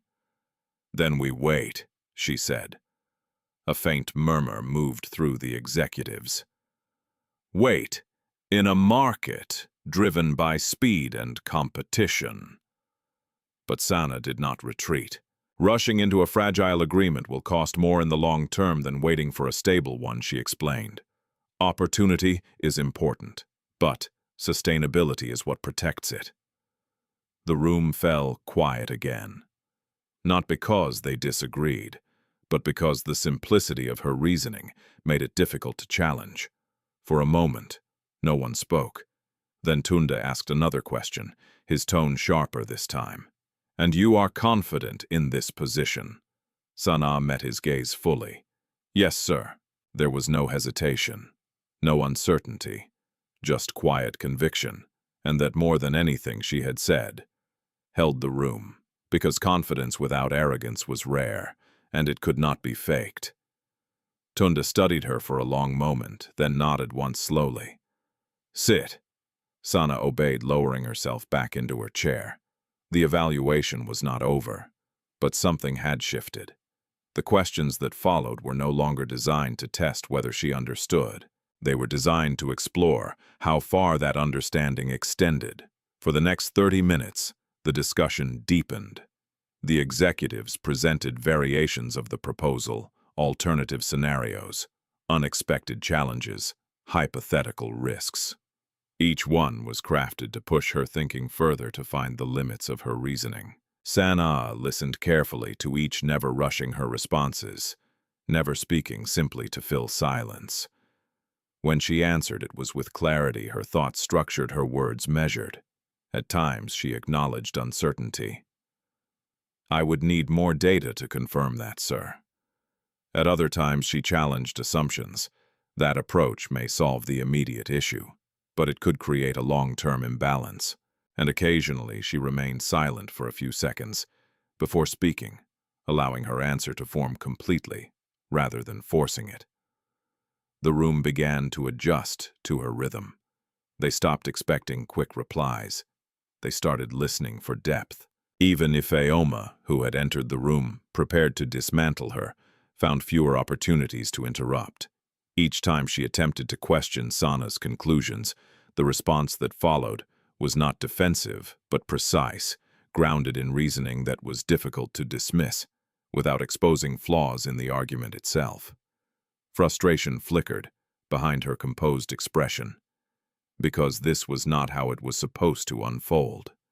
This was not a moment she could control, and control for Ifeoma had always been everything.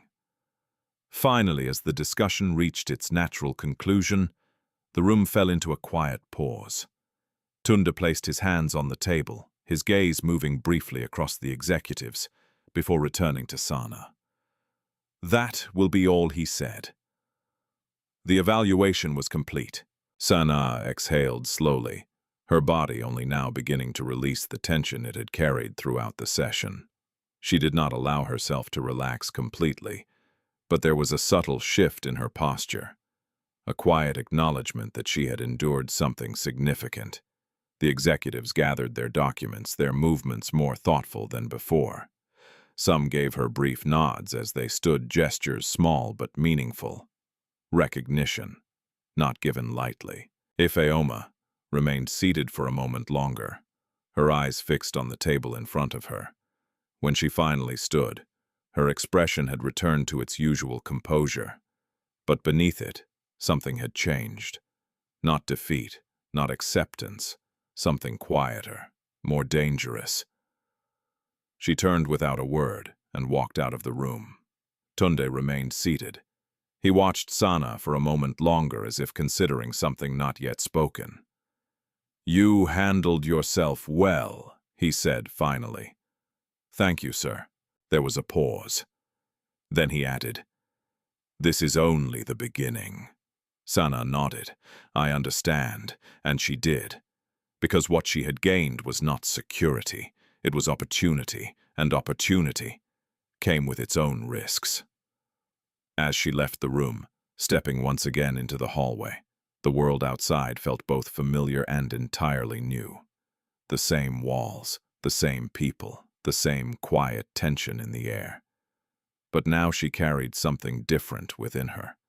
Not just hope, not just fear, but a growing awareness of her own place in a space that had once rejected her.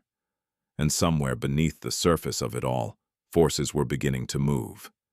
Because success does not go unnoticed, and neither does change. By midday, the evaluation had already begun to ripple through Adebayo Global Holdings like a quiet storm.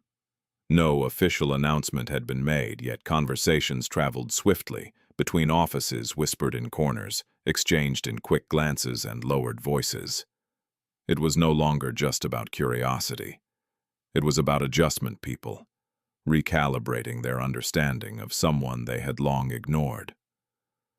Sanaa Bello felt it in every step she took.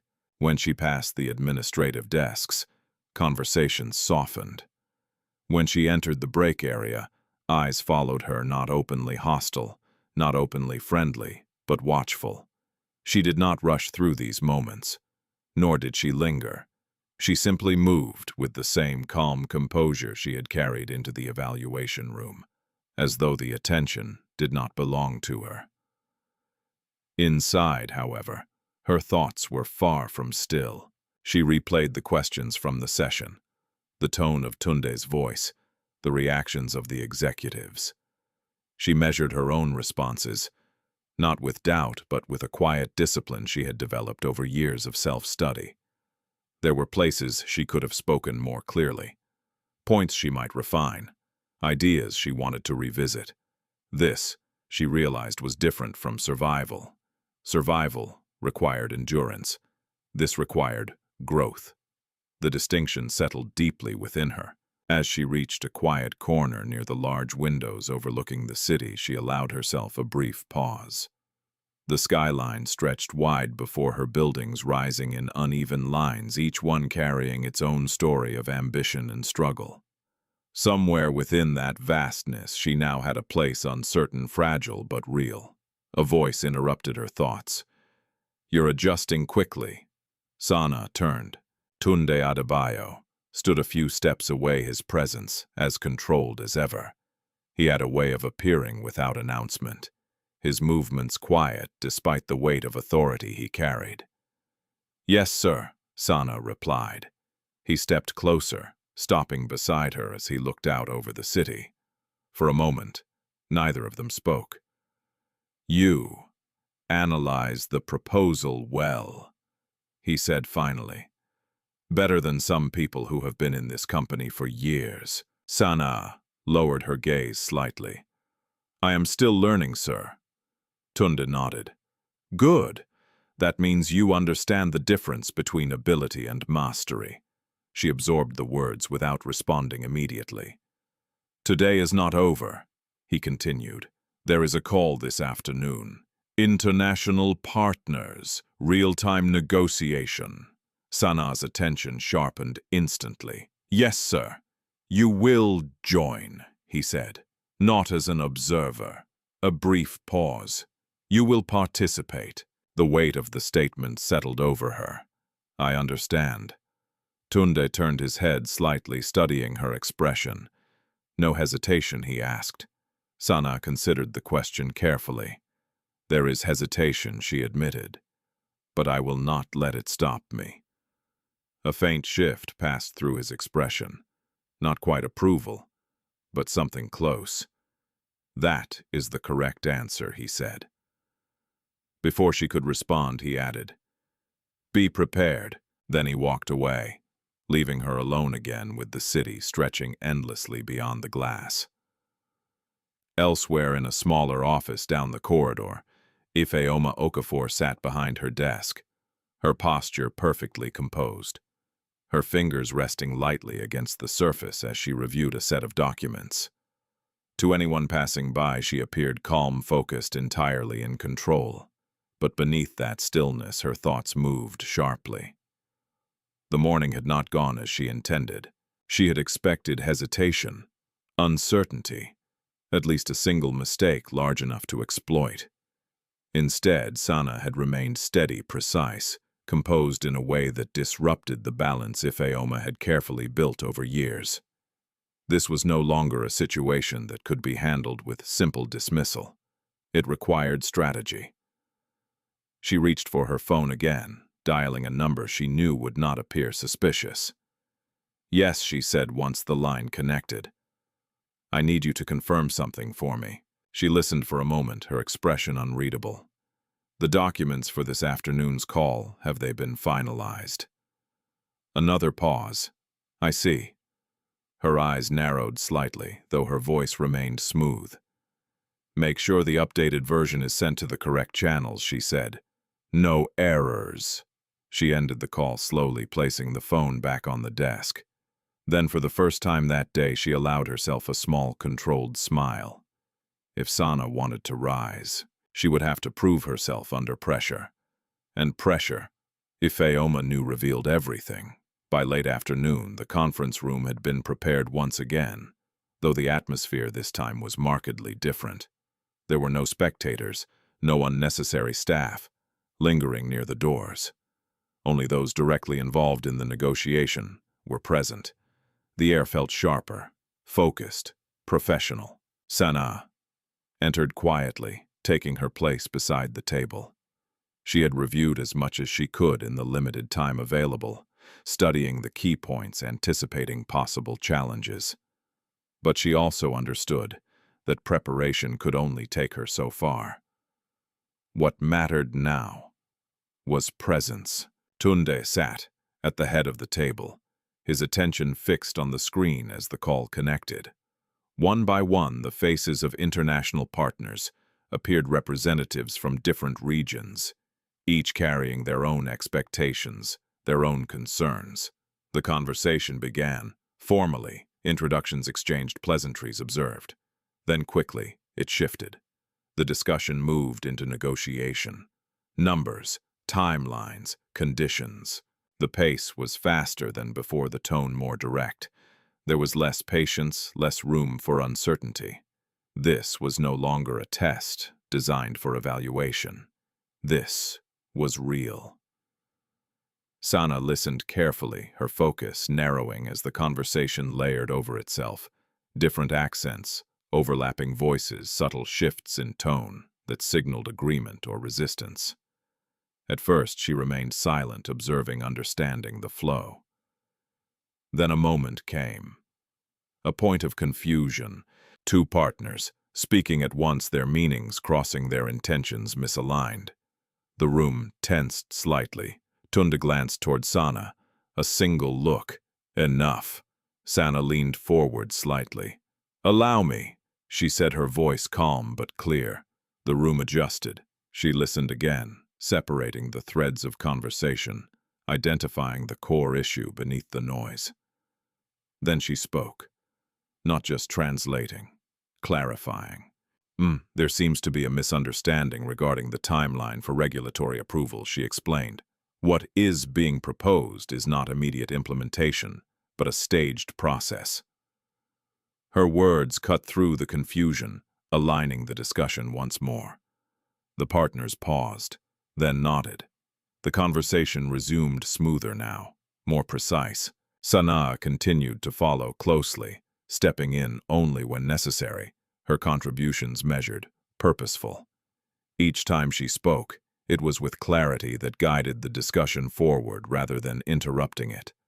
Tundi watched her quietly, not intervening, not correcting, only observing.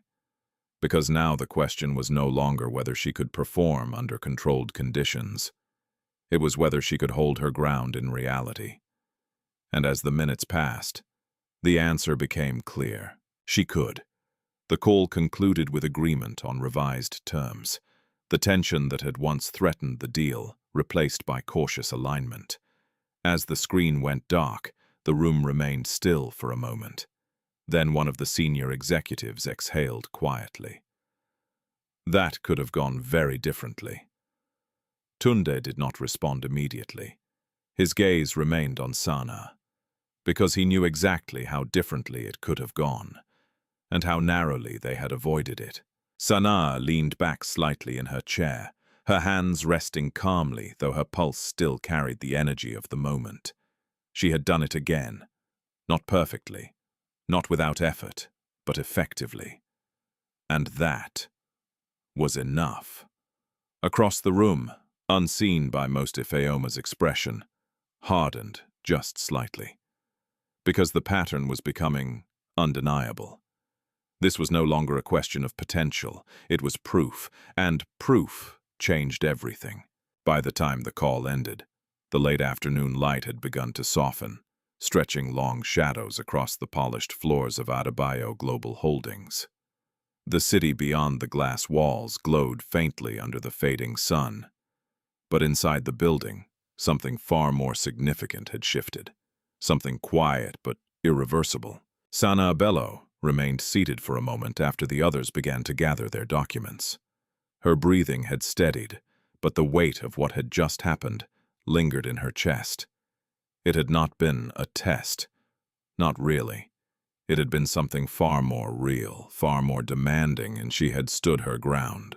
Across the table, Tundi Adebayo rose slowly, his expression composed as always, though his thoughts moved beneath the surface with unusual intensity. He had seen enough to recognize patterns, to identify talent, to measure risk.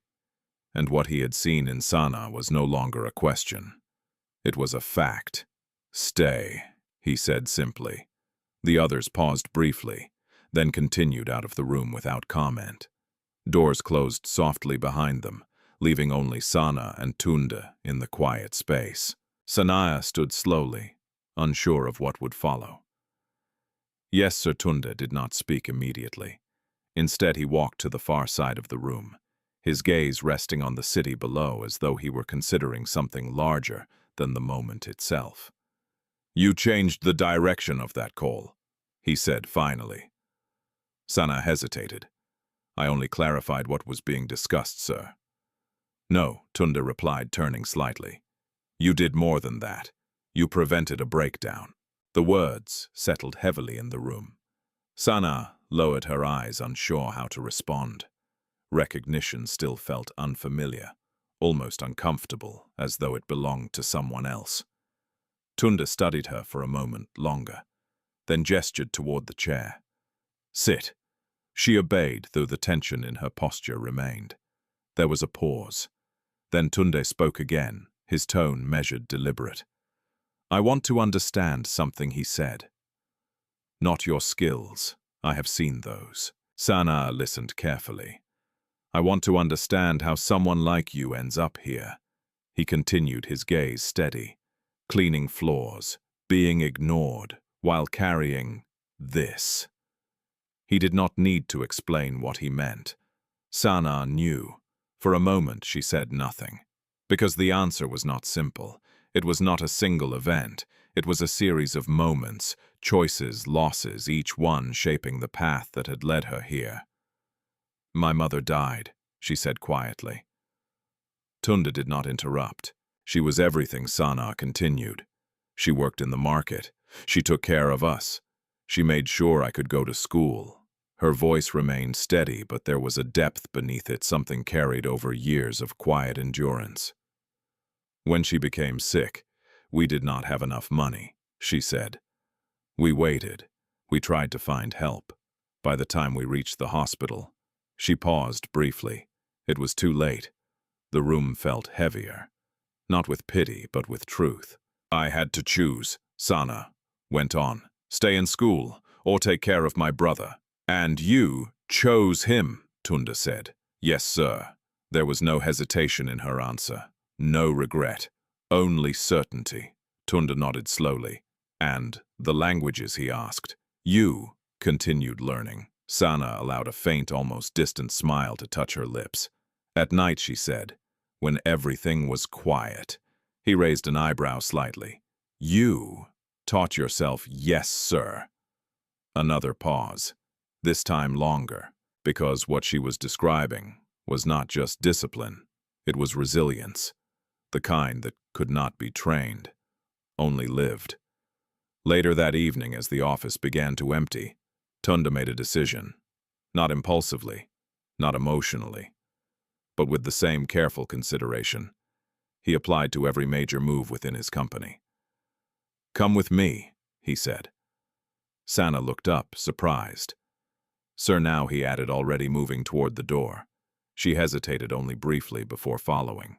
The drive through Lagos was quieter than she expected. Tundi did not speak, and Sanaa did not ask questions. The city moved around them, crowded streets, flashing lights, the constant motion of people and vehicles. But inside the car there was a stillness that felt intentional. They left the main roads behind, turning into narrower streets, then into an area where the buildings grew smaller, less polished, familiar. Sanaa's breath caught slightly. "Sir," she began, but Tundi did not respond. Not yet. The car slowed, then stopped. Sanaa looked out the window, and her heart tightened, because she recognized the place, her street, her home. Tundi stepped out of the car first. Sanaa followed, confusion and unease rising within her. "Why are we here?" she asked quietly. Tundi looked around, taking in the environment, the worn structures, the uneven ground, the quiet signs of struggle that were easy to overlook from a distance. I wanted to see, he said. See what the truth, he replied. Sanaa did not answer, because the truth was all around them. Inside the small room, Yusuf Bello looked up in surprise as they entered. Sanaa, he called weakly. She moved to his side immediately. I'm here. His eyes shifted to Tundi, uncertain. Who is that? Sanaa hesitated. This is my employer, she said. Tundi stepped forward slightly, his gaze softening just enough to acknowledge the boy without overwhelming him. Hello, Yusuf, he said. Yusuf nodded slowly, his curiosity evident despite his condition. Sanaa adjusted the thin blanket around him, her movements gentle practiced. Tundi watched, not as a distant observer, but as someone seeing something he had never truly considered before.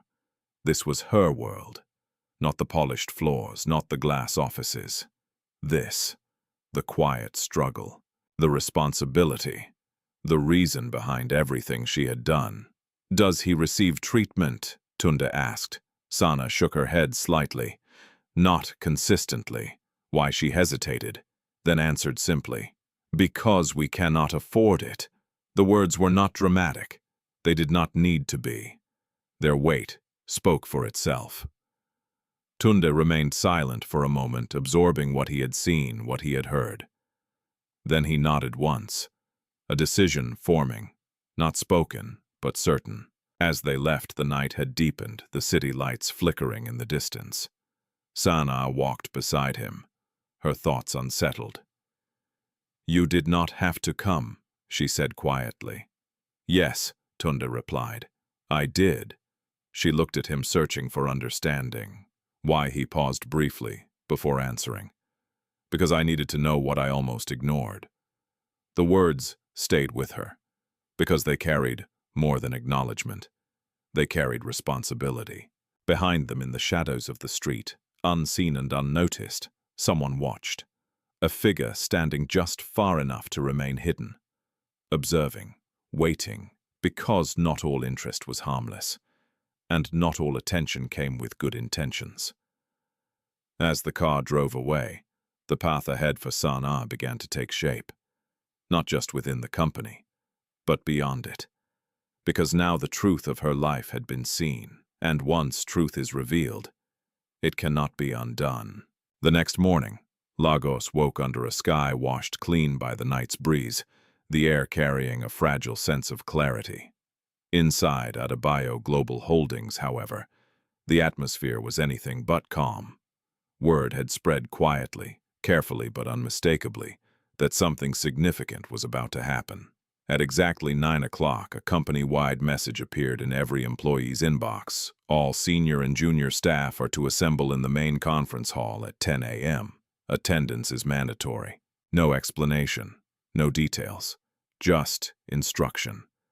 And in a place where authority moved with precision, that was enough to command attention. By the time the clock approached 10, the large conference hall was filled. Executives in tailored suits stood beside junior staff in simpler attire. The usual invisible boundaries between them softened by shared curiosity. Conversations rose and fell in uncertain tones, each person attempting to guess the reason behind the sudden gathering. At the far side of the room, Sanaa Bello stood quietly near the wall. She had received the message like everyone else, but something in her chest told her this was not just another meeting. Her eyes moved slowly across the room faces. She recognized others she did not, all drawn together by something unseen. She felt the weight of their presence, the anticipation that hung in the air like a question waiting to be answered. Nearby, Zainab Musa leaned closer. "Do you know what this is about?" she whispered. Sanaa shook her head. No. But even as she said it, she felt a quiet certainty rising within her. This had something to do with her. At the front of the hall, a door opened. Silence spread quickly, conversations fading as Tundi Adebayo stepped onto the stage. His presence alone was enough to command attention. But today, there was something different in his expression. Something more deliberate, more resolved. Behind him, a few members of senior management took their places, including Ifeoma Okafor, whose posture remained composed, though her gaze flickered briefly toward Sanaa before settling forward again. Tunde waited until the room was completely still. Then he spoke. This company was built on one principle. He said, his voice steady, carrying easily across the hall. Value, a pause, recognizing it, investing in it, and ensuring it is not wasted. The words were a familiar part of the company's identity, but today they felt heavier, more personal. Tunde's gaze moved across the crowd. Yesterday I was reminded of something important, he continued. That value does not always appear where we expect it. A ripple moved through the audience. Some glanced at one another. Others remained still, listening more closely. I made a mistake, Tunde said.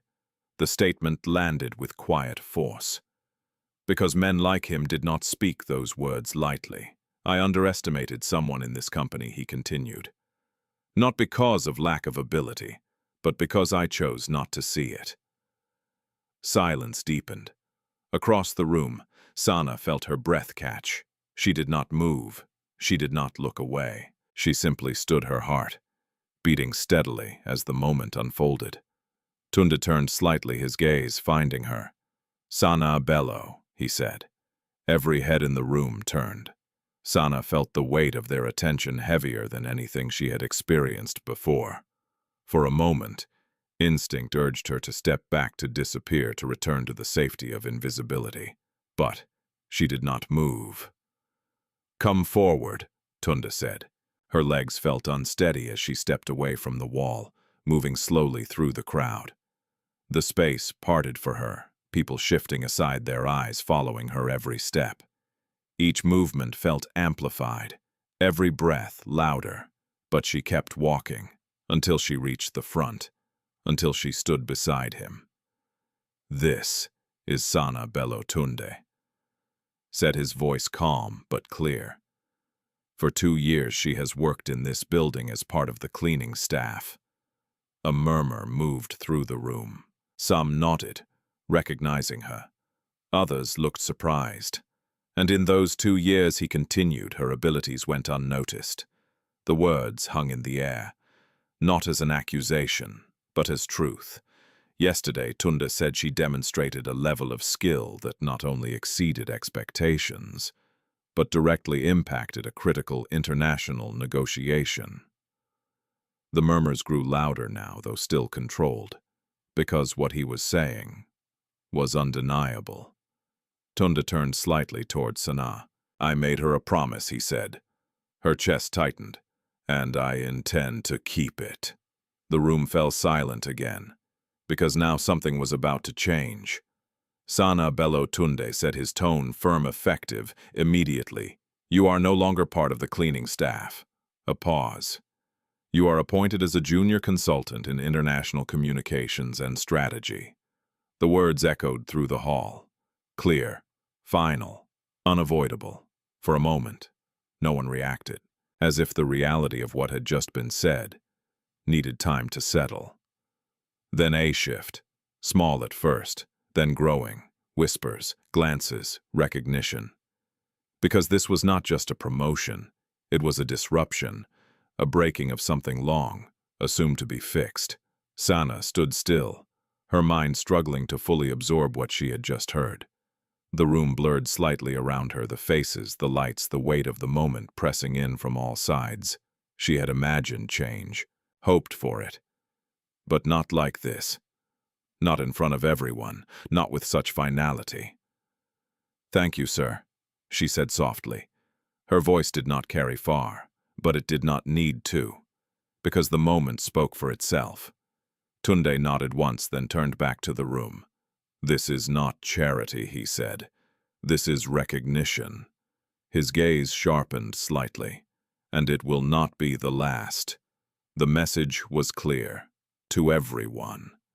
Value would be seen, wherever it existed. From the side of the stage, Ifeoma Okafor watched, her expression carefully controlled.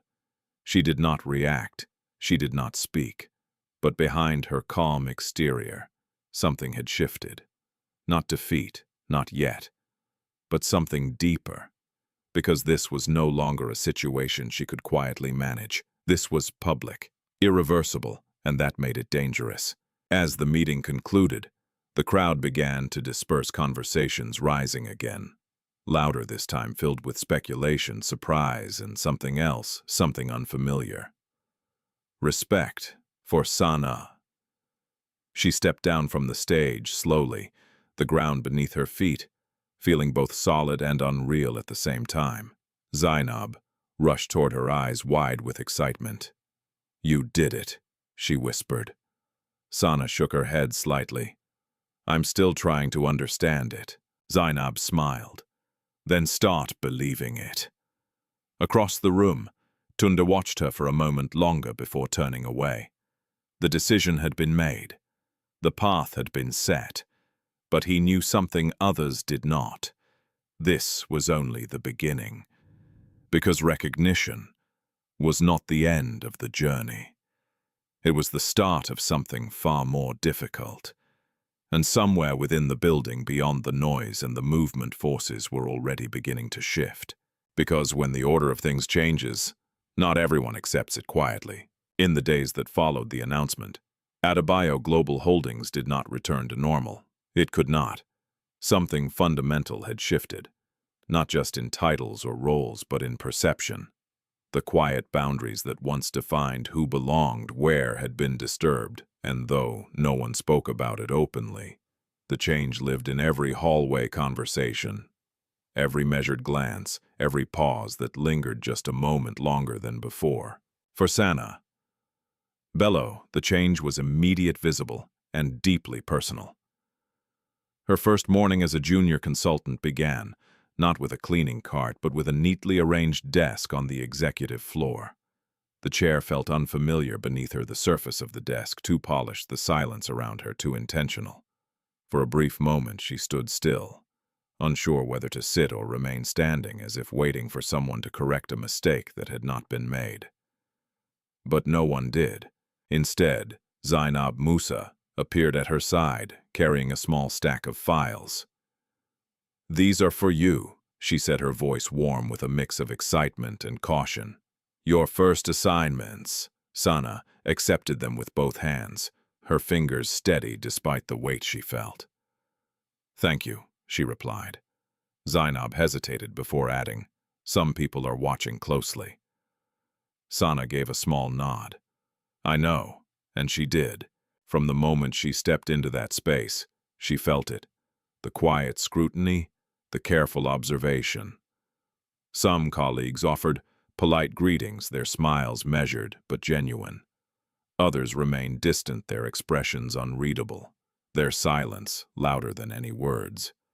And then there were those who did not hide their discomfort at all. At the far end of the office, Ifeoma Okafor stood speaking with two senior staff members. Her posture composed, her voice calm. She did not look directly at Sanaa, but her awareness was unmistakable, like a shadow that did not need to move to be felt. Sanaa lowered herself into her chair.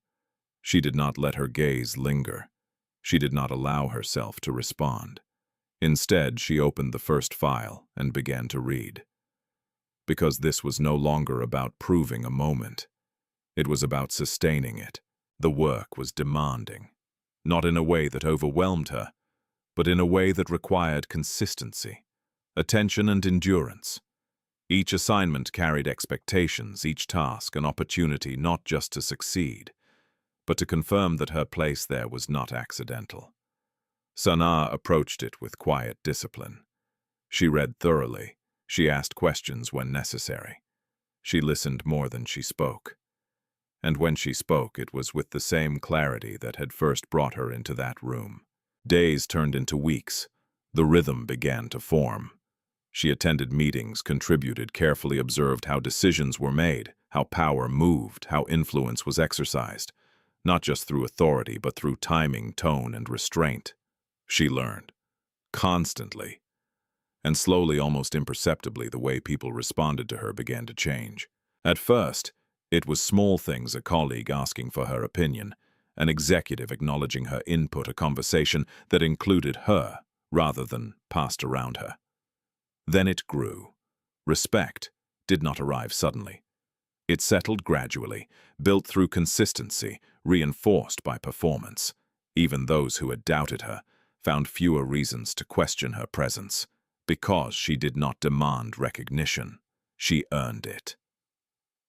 Outside the company, life continued with its own challenges. Each evening, Sanaa returned home, her role shifting once again from consultant to caretaker. Bello's condition required constant attention, his strength fluctuating, his recovery uncertain. But now there was movement where there had once been stillness. Medical consultations, tests, treatment plans, not immediate solutions, but progress, the kind that had once seemed impossible. One evening, as Sanaa adjusted the small lamp beside Yusuf's bed, he looked at her with quiet curiosity. "You don't look tired anymore," he said. She smiled faintly. "I am still tired, but different," he insisted. Sanaa paused, considering his words. "Yes," she said softly. "Different." Because the exhaustion she felt now was no longer tied to hopelessness. It was tied to effort, to growth, to something that moved forward. Yusuf nodded, satisfied. "That is good." She sat beside him, her hand resting gently over his. "It is getting better," she added, "for both of us." Back at the company, change continued to unfold. One afternoon, during a strategy meeting, Sanaa presented a revised communication framework for an international partnership. Her voice was steady, her reasoning clear, her recommendations grounded in the patterns she had observed over weeks of careful study. When she finished, the room did not fall silent out of surprise. It responded. Questions followed. Discussions built on her ideas. And when the meeting concluded, one of the senior executives turned to Tundi and said without hesitation, "She was the right choice." Tundi did not reply immediately, but his glance toward Sanaa carried quiet confirmation. Later that day, as the office began to empty, Tundi called her into his office once again. "You are adapting," he said. "I am trying, sir." He nodded. "That is evident." There was a pause. Then he added, "Your brother, his treatment." Sanaa met his gaze. "It has started. And the cost." She hesitated briefly. "It is manageable." Tundi studied her for a moment. "Good," he said. He did not ask further questions.